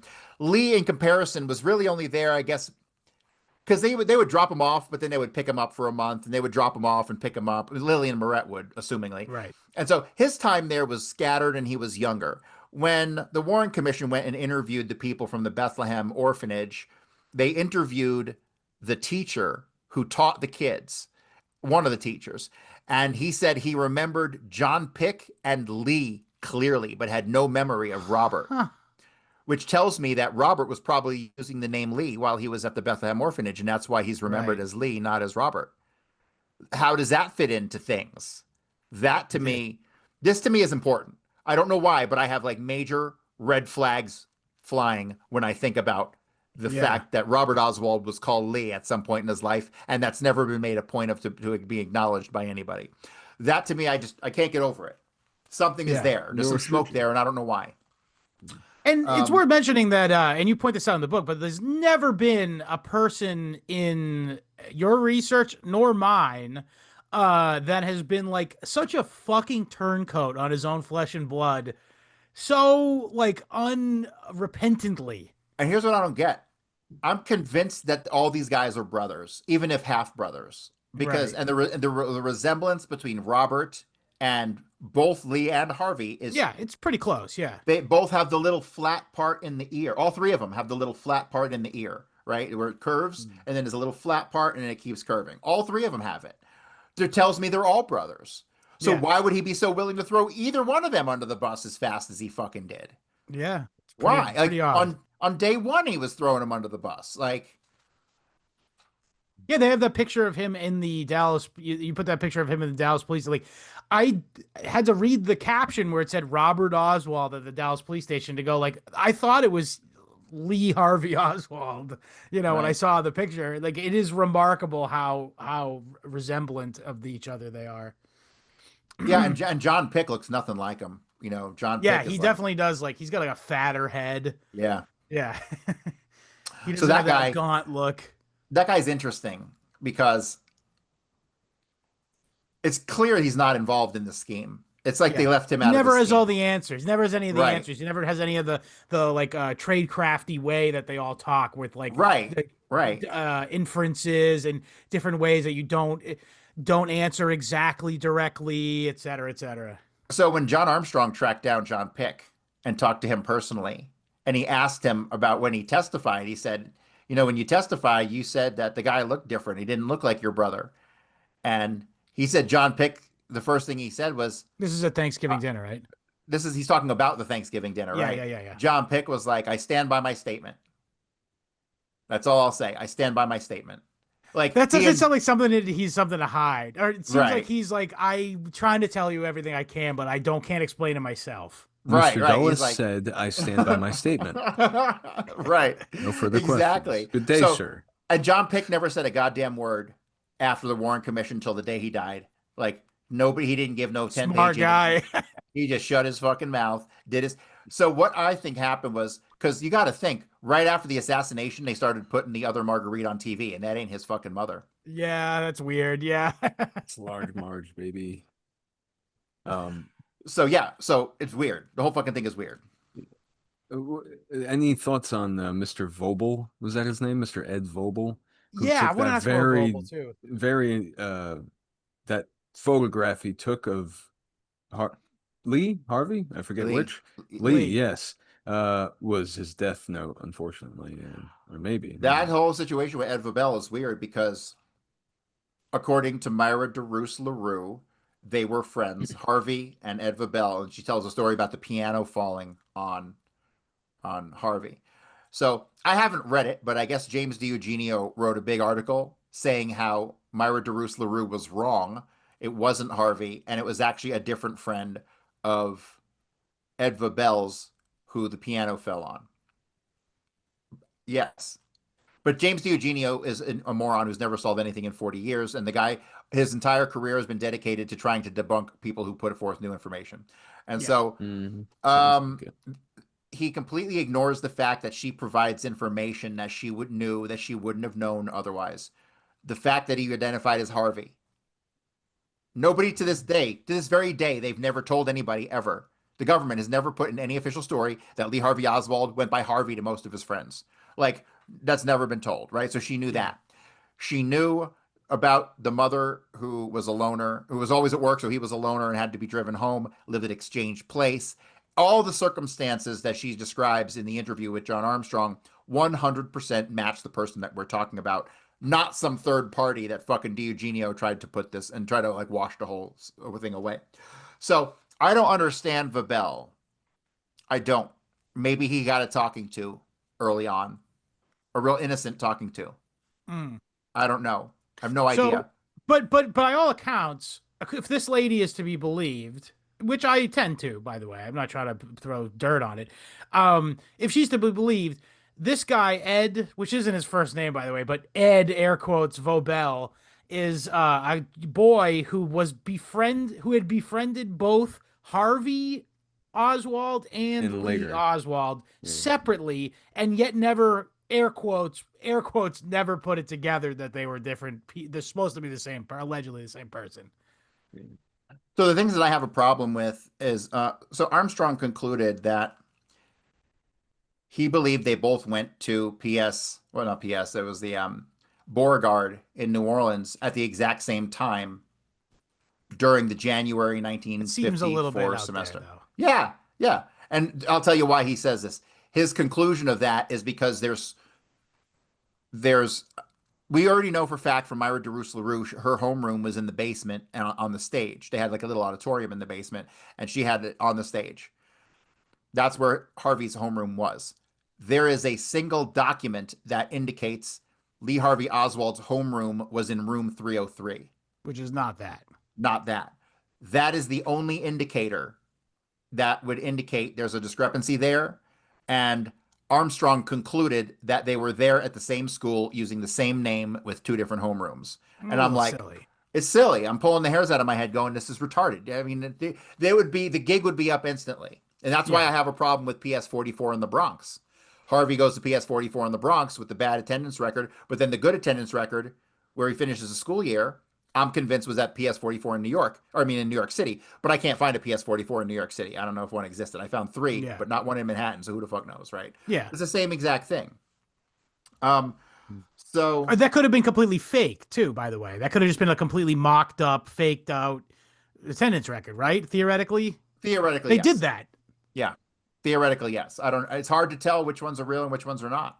So, You know, we just have to go off what speaking we of have. the New York stuff and the truancy and stuff, so it's Harvey that is the truant one, right? Not Lee. That's what it appears, yeah.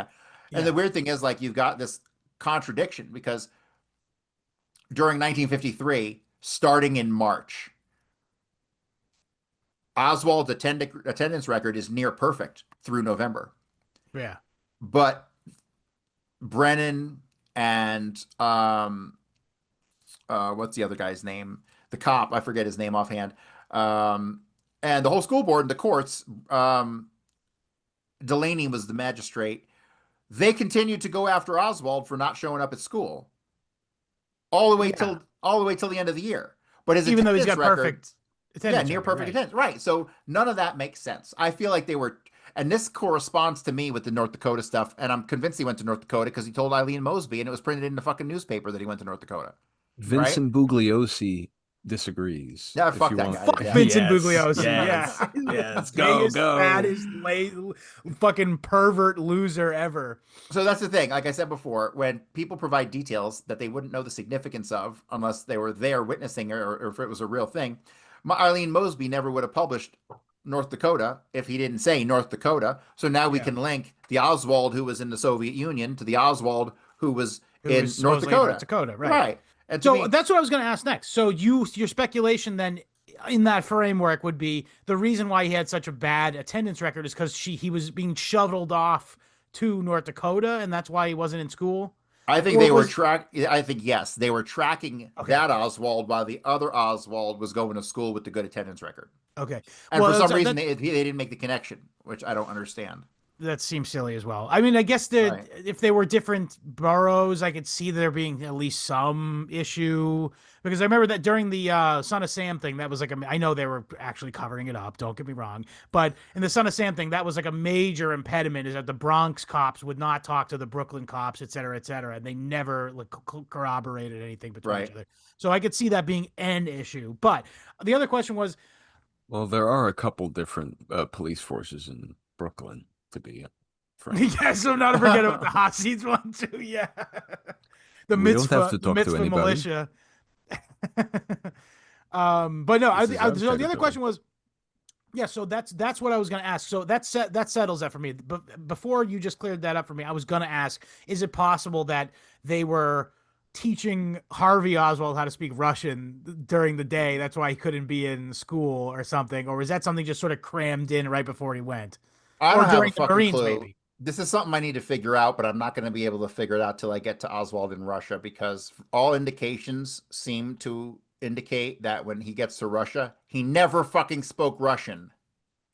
That's absurd. Hey, that's all part of the Absurd. big plan, It's fucking absurd. creating Absurd. chaos. So, okay, so we have some first indications. So here's the deal. There's no indication that Oswald ever even attempted to speak Russian prior to March of 1959. Hell yeah. However, there Kind of are giga some, chat, actually, just to be like, yeah, I'm moving to Russia. Do you know how to speak Russian? No. Well, just this is the weird thing, destabilize the because country. we have one or two people who said that when he was in Atsugi, he carried a Russian book with him, but I don't know Could have been about Das that. Kapital or something. They could just been. And then he goes and he gets back from Japan December 22nd, 1958. He goes on vacation for a couple of weeks, comes back. Starting in January 59, he's doing a bunch of like weird stuff. They send him to Yuma, Arizona for some training. They send him to San Diego to do a large marine battery that they do every year.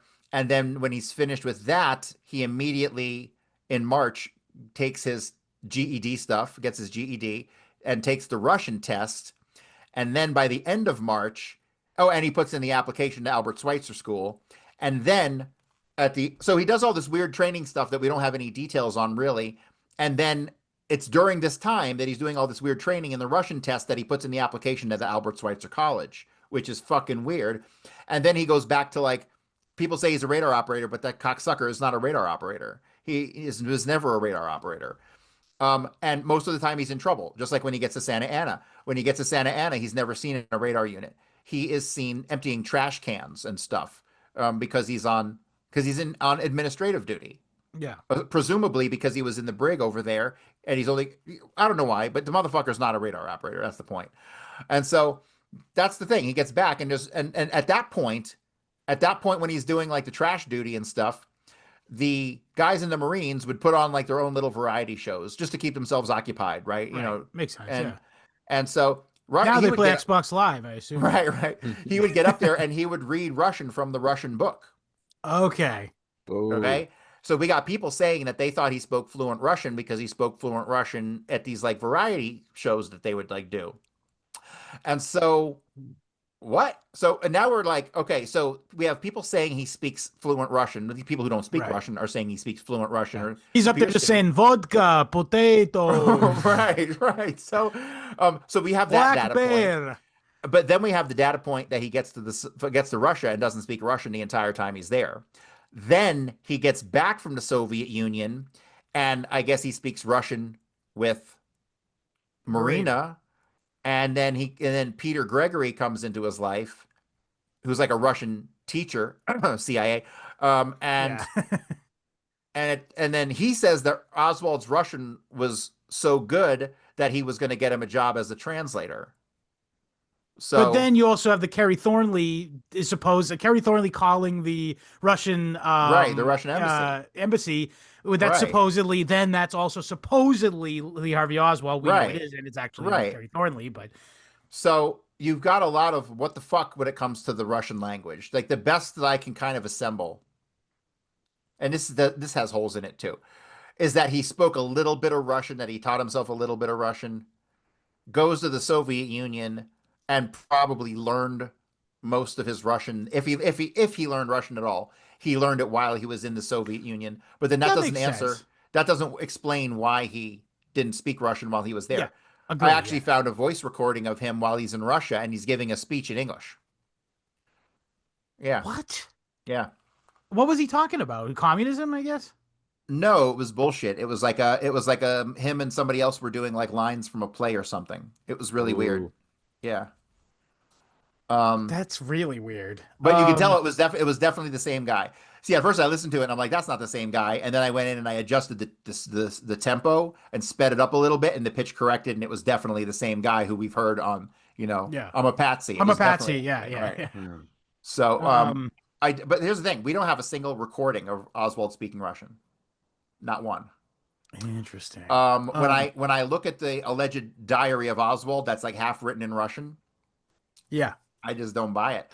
Yeah, Some of that's Oswald's handwriting, but some of it is way too neat and it clean to be reminds me of the Oswald's handwriting. Sirhan shit, where it's like clearly it was his diary. Then they went in and wrote cuckoo crazy cuckoo for Right, Cocoa right, Puffs bullshit in there to make it right. look Yeah. more I have no doubt believable. they did this exact same thing with Yeah. Oswald's diary.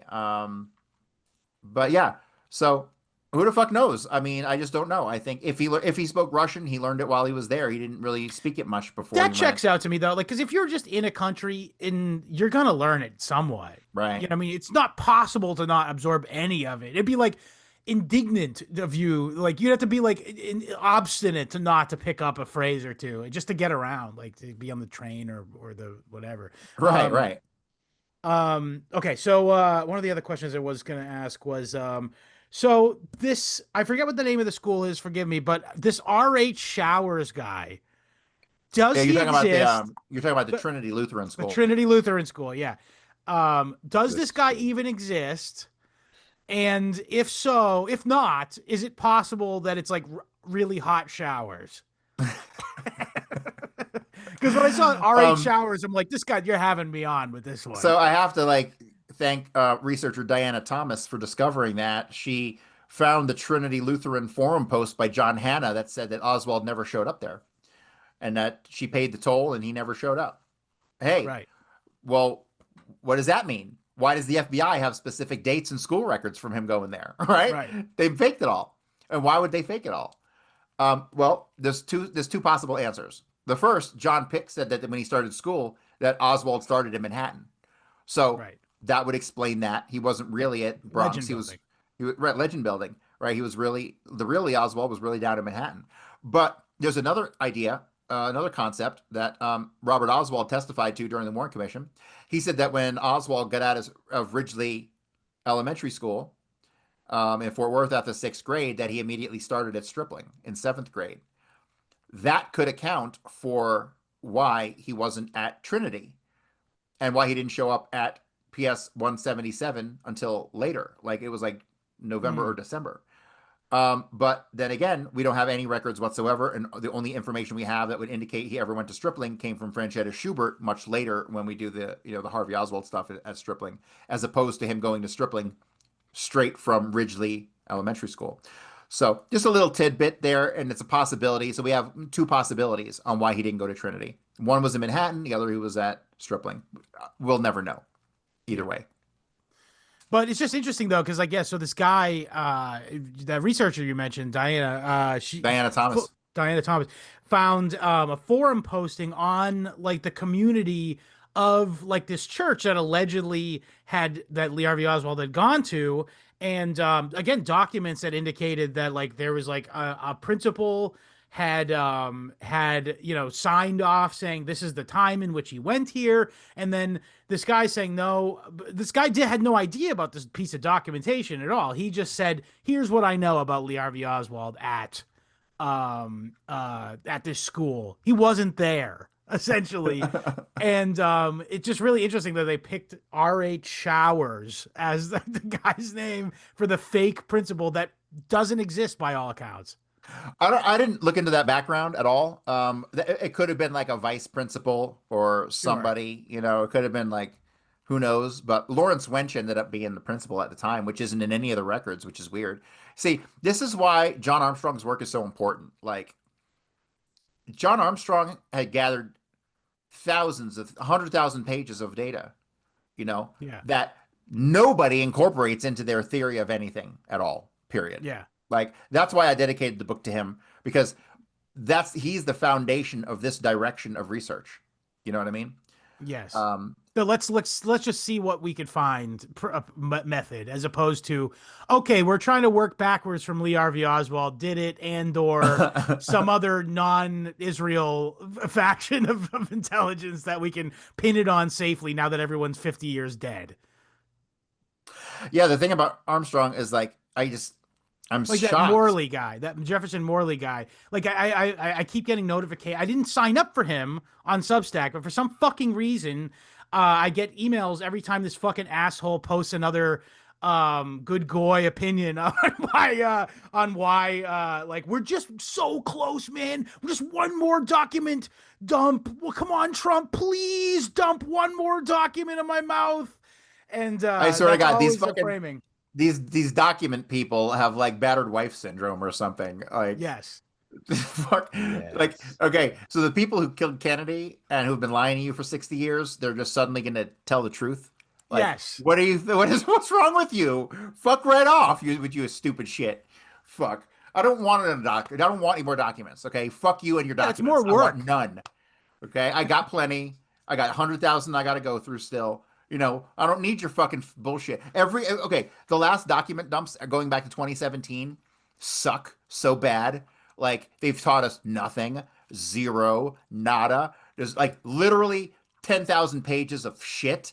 Like, I don't even know why the fuck they bother. I don't know why the fuck they bother. This is an ongoing psychological they're trying to push operation. they're pushing a fucking de-radicalization program to get you to stop looking at the actual perpetrators of it. That's what it is. It's unbelievable. It's truly shocking to me. And all those documents, when they put out a document dump, I'll tell you exactly what's going to be in it. It's going to be about Russian shit that means nothing. Yeah. Fucking stuff about Mexico City. They're going to try to connect fucking Russians to Mexico City. They keep trying. I keep see people trying to connect Oswald with Kostakov, who was the fucking guy at the embassy, who was actually a KGB guy and who had the conversation. Yeah. Morley did that. Morley did that in I forget what book it was. It was in the one that he wrote about James Jesus Angleton. He definitely tried to tie those two things together. Yes. Fucking what a waste. Okay, I swear to God, Jefferson Morley's job is to suppress dissent. Yes, I agree. 100%. Like, I mean, like, there was interesting information in the book I read because I just wanted to know about James Jesus Angleton or whatever. But it's just like all of the implications of. It's just like one of those things where it's like, I'm kind of being edgy by talking about how he was friends with Israel. But then at the end of the day, I'll make sure you know that the 6 million died in the Holocaust. And I would never think something like that. That's like the best summary I ever fucking heard. Yeah, that fucking guy. Like, I was on a show with that guy. I don't know if you ever saw the show. Oh, no shit. You didn't ever see that one? No, I haven't. No. Oh my God. I'm gonna have to find it and link it to you, man. Like, Yeah. it was on Union of the Unwanted. He had me and Morley and the guy who did the Rich Man's Trick video and Larry Hancock and Chuck Ocelli and a couple other losers who never solved anything. and it became pretty confrontational. Let me just say that you'll have a blast fucking watching it. I will definitely check that out. That's pretty fucking hilarious. I called him Yeah, out no. because I showed the picture of fucking Morales and Jack Valenti on the Secret Service car, and Jefferson Morley instantly tried to shut me Eye down. rolls, I'm sure. He was like, "Well, that's something we can talk about, but what we really need to talk about is why we don't have any documents." I'm like, It's "What?" always with the fucking documents, man. The I'm gonna fucking peruse all the documents. I'm gonna peruse. There's one more document, and then we'll get to the bottom of this. These people have an illness, man. Like I swear, they're like Well, crack they don't. addicts. That's the fucking thing, is that they don't have an illness. They have motivation to just do what they're doing continuously forever and ever, and they'll continue getting book deals to do limited hangouts. Can I get a book deal? Please, look, I just one book deal, just $1 million. I'll write you whatever book you want, $1 million. Come see me. Yeah, this is official. I mean, like that clip of Joe Rogan saying like, "I'll tell whatever the hell you want." Just pay. Oh man, yeah, no, that's fucking crazy. If So yeah, yeah, go ahead. if I may ask, I had a note here that I just wrote. In quotes, "Come quick, a century just shot somebody." When does that factor into This is the the shooting of Martin drama? Strand. Yeah, this is Martin very. Strand. Yeah, I just did a 3-part series on my podcast on this, covering all the documents on it. Check out Cory Hughes' Bloody History. Yeah, so fucking Martin Strand got murdered. God, this is a bad timing to bring this up because it's like an hour-long conversation. But Maybe Oswald was alleged to have been directly involved with the shooting of Martin Strand. But when you go through the whopping stack of 30 pages of documents we have on a fucking homicide that happened in peacetime in the fucking on a Marine base, Yeah, okay, 30 pages. Okay, so I was a cop. When you get a homicide, okay, your fucking report's going to be like 1,500 pages long. And that's Right. like a boring one where they know who did it from the start, right? yeah. Like, that's not Wife, a who. husband kills his wife kind of deal. Right, yeah, 1,500 pages minimum. You're talking a stack like this fucking big, dude. Like, the whole fucking stack of papers we have on the Martin Tran killing is like 30 pages. It's disgusting.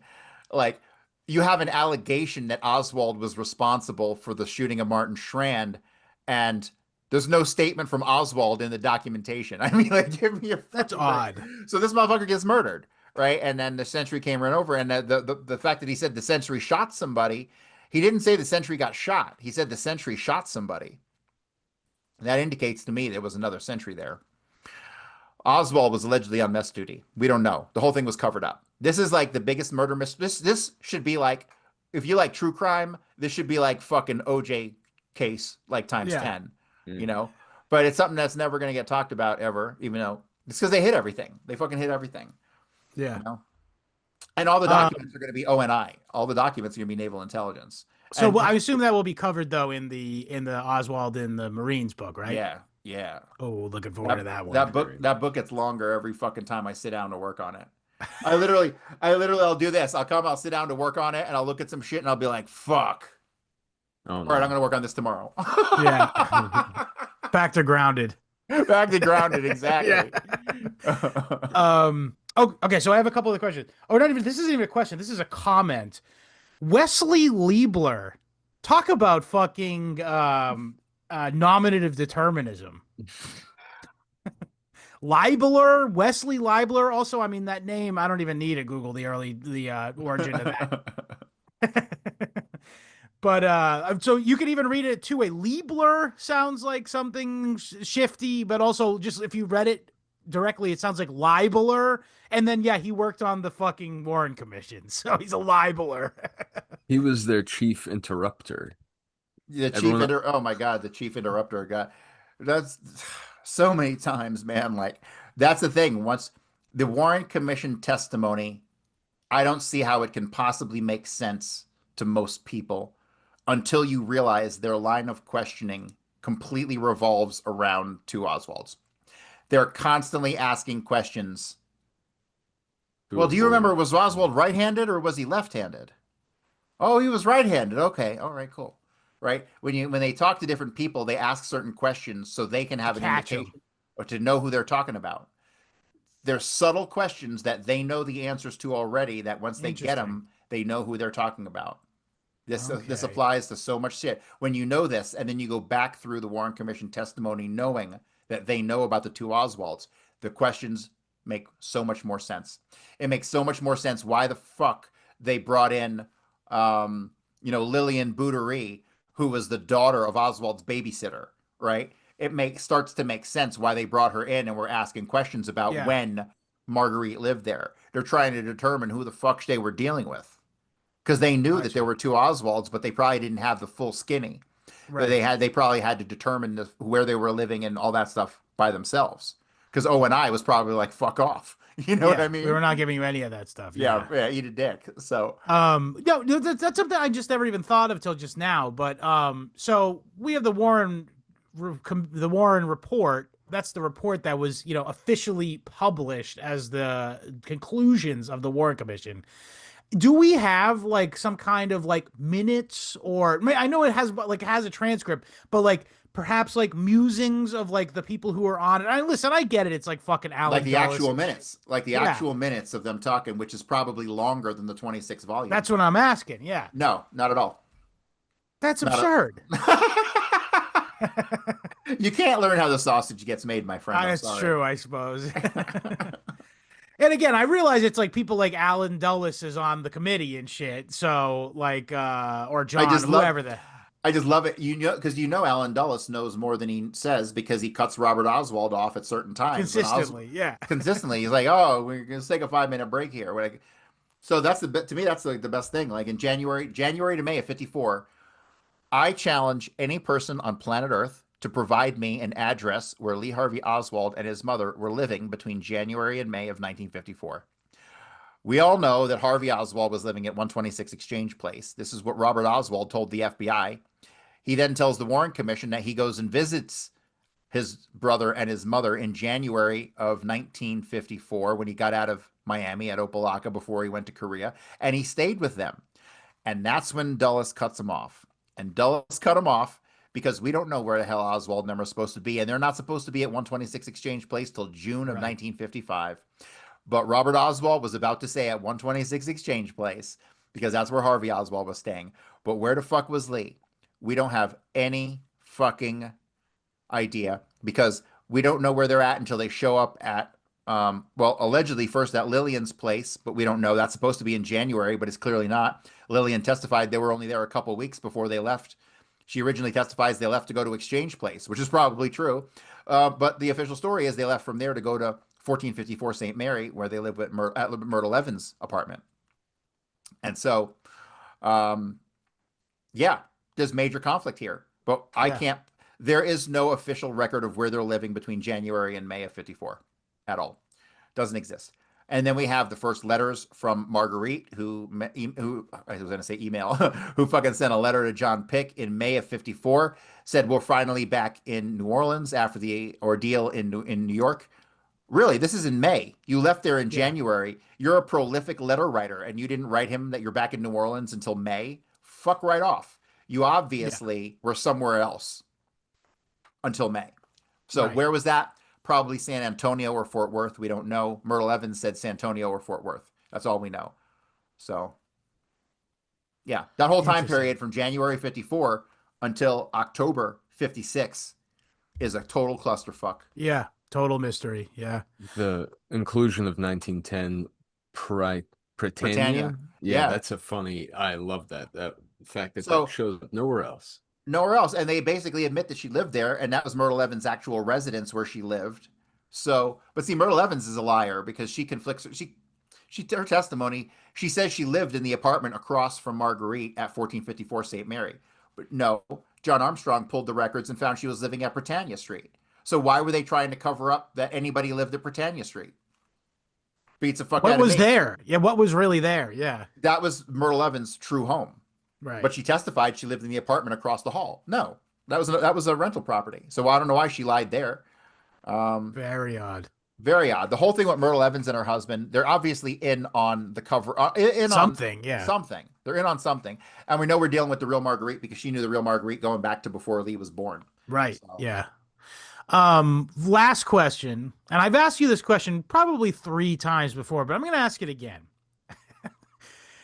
Now, firmly within the world of speculation, you have stated without any shadow of a doubt that by the time Harvey Oswald is in the Marines, that's basically when the identity swap is complete, correct? I think they tried to make the swap complete in 56, And but they still had some Marine stuff we afterwards. have the leftover Marine stuff. But let's see, in 56, what happens is the official address of Oswald's mother switches from the Gotcha. real Marguerite to the false Marguerite, with one exception, 3830 West 5th or West 6th in Fort Worth. And the only reason we know about this address, which the Warren Commission had to acknowledge, was because the real Lee, when he gets to Hawaii, sent a postcard to her Right. at that Can't address. can't unsend that. Right. Yeah. If it wasn't for that, that address would have been scuttled and we never would have heard about it ever. But they had to incorporate it in there. And that brings us back to the Bristol Street address.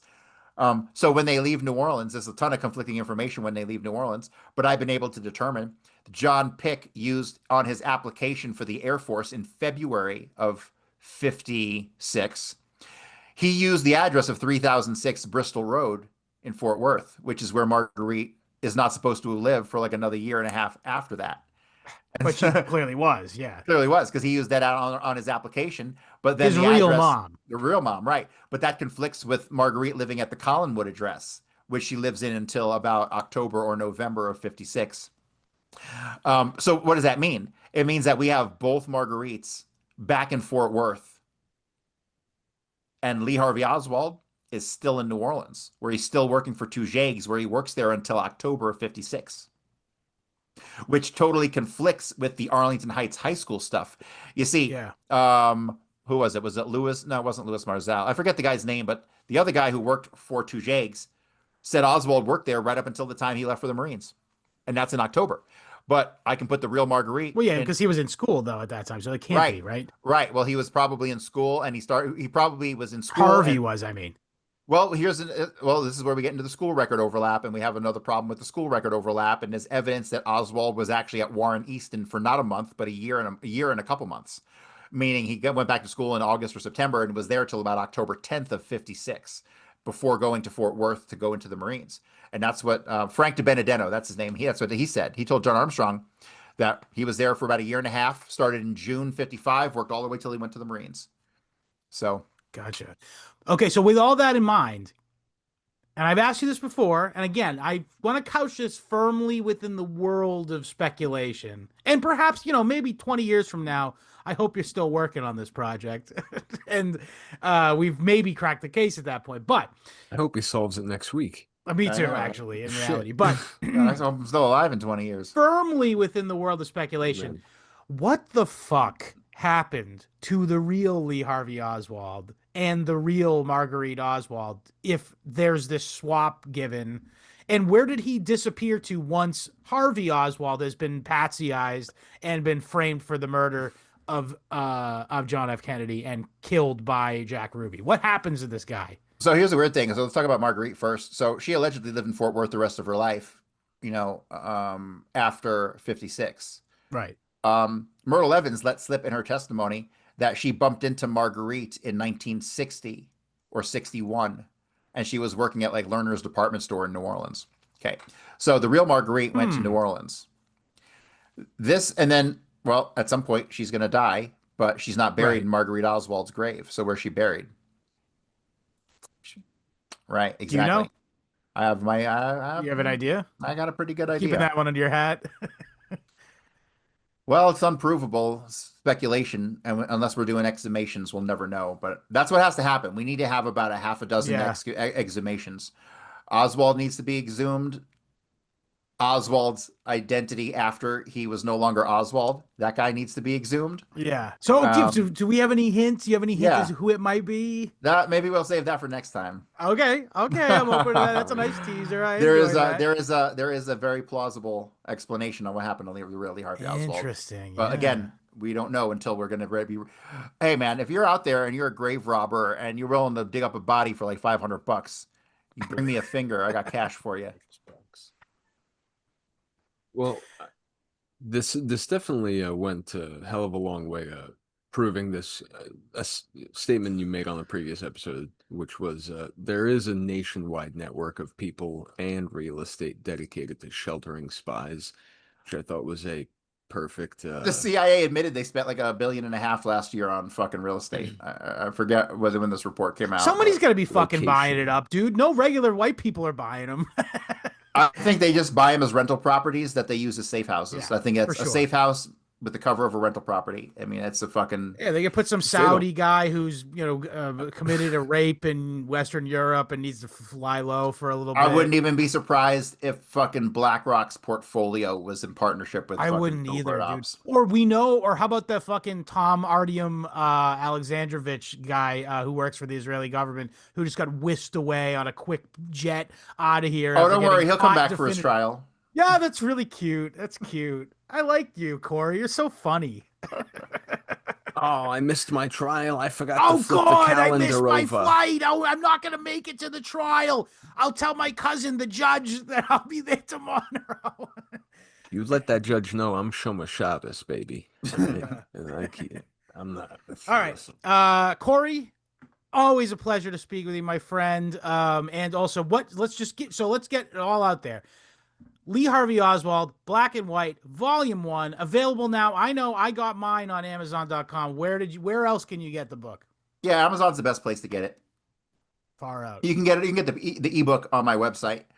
But I had some. So I had I'll some issues. co-sign that the real book, as even though I did read the book as an ebook, I will say that the short time that I had possessed the physical copy, I was enamored by it, and I think that is the best way to enjoy it. The hard copy is like the best one to get. It looks great. It came out. All the pictures look great. That's the one I'm pushing the most. But so I put out the ebook and I sold about 20 copies of the ebook, and I guess it was fine because nobody returned them. Then I had two friends buy the ebook, and when they got it, they just did this a couple days ago. They said they got it. All the pictures were missing. Oh, And Really? they said that Virginia, one of the people who this happened to, said that this happened once before when she bought a book that the print version had been banned. The same thing happened. So I don't know. Oh, I don't know what the deal is. I think I just pulled it. I just pulled it entirely because honestly, fuck the ebook. I want people buying the hardcover yeah, get the because that's book. the Yeah. best presentation. It wasn't really designed for an ebook where it's gonna, it wasn't designed for Yeah, that. as you pointed out to me when you gave me the PDF version, you were like, make sure you view it in a PDF reader that's side by side, so you can see where the pictures are, like in relation to the text and stuff. And I co-sign that completely. Now, I also want to say this is that you will move books from this episode. I want everyone who listens to this show and is intrigued by this thesis, and also just want to support Corey's work because he is literally the greatest greatest JFK historian working, and one of the very few investigators that I consider to be doing good work in all of the internet.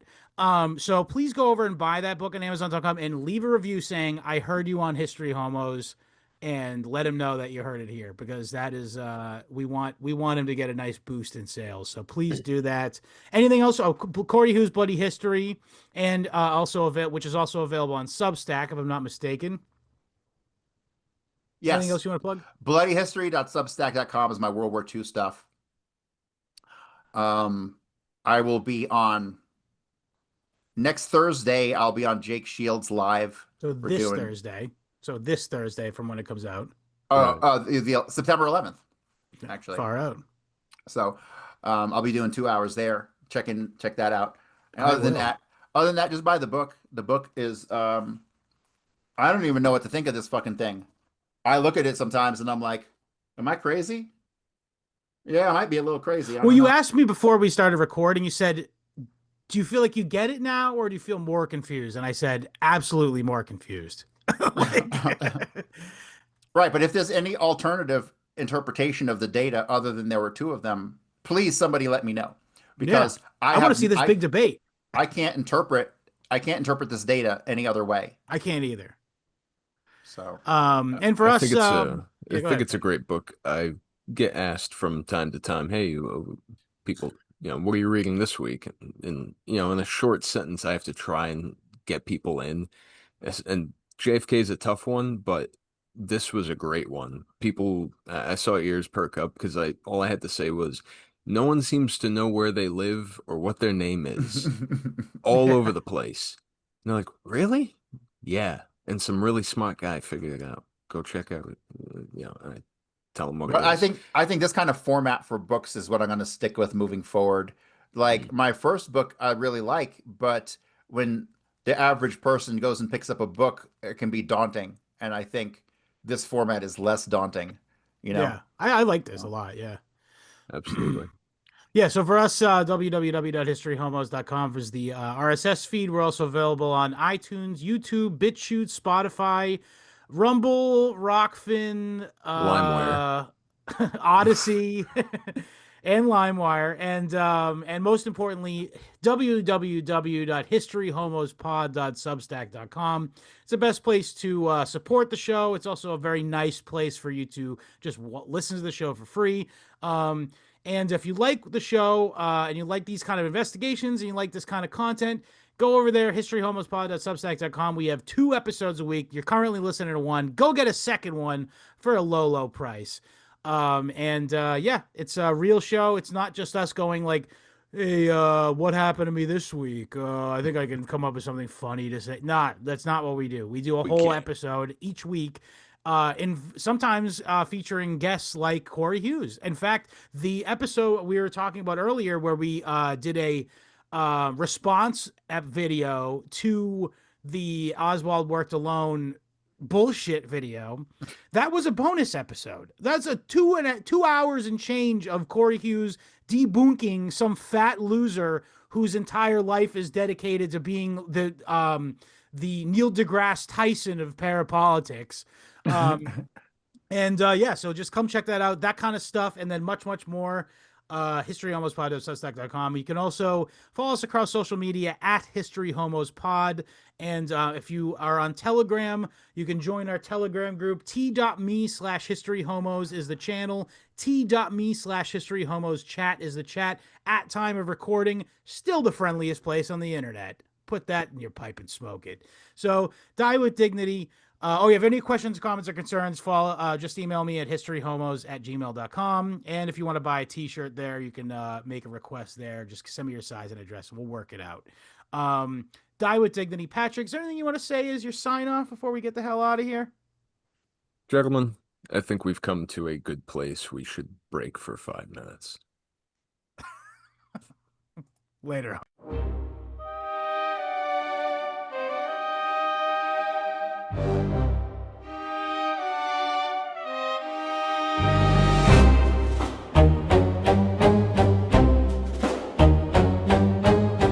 From the cradle they were molded in a lab where truths corroded. Harvey smiles like the rising sun. Lee is the hand that holds the gun. 2 faces in a mirrored frame. One life, but never the same. Their heartbeat sinks to the ticking clock till the target hears that fatal knock.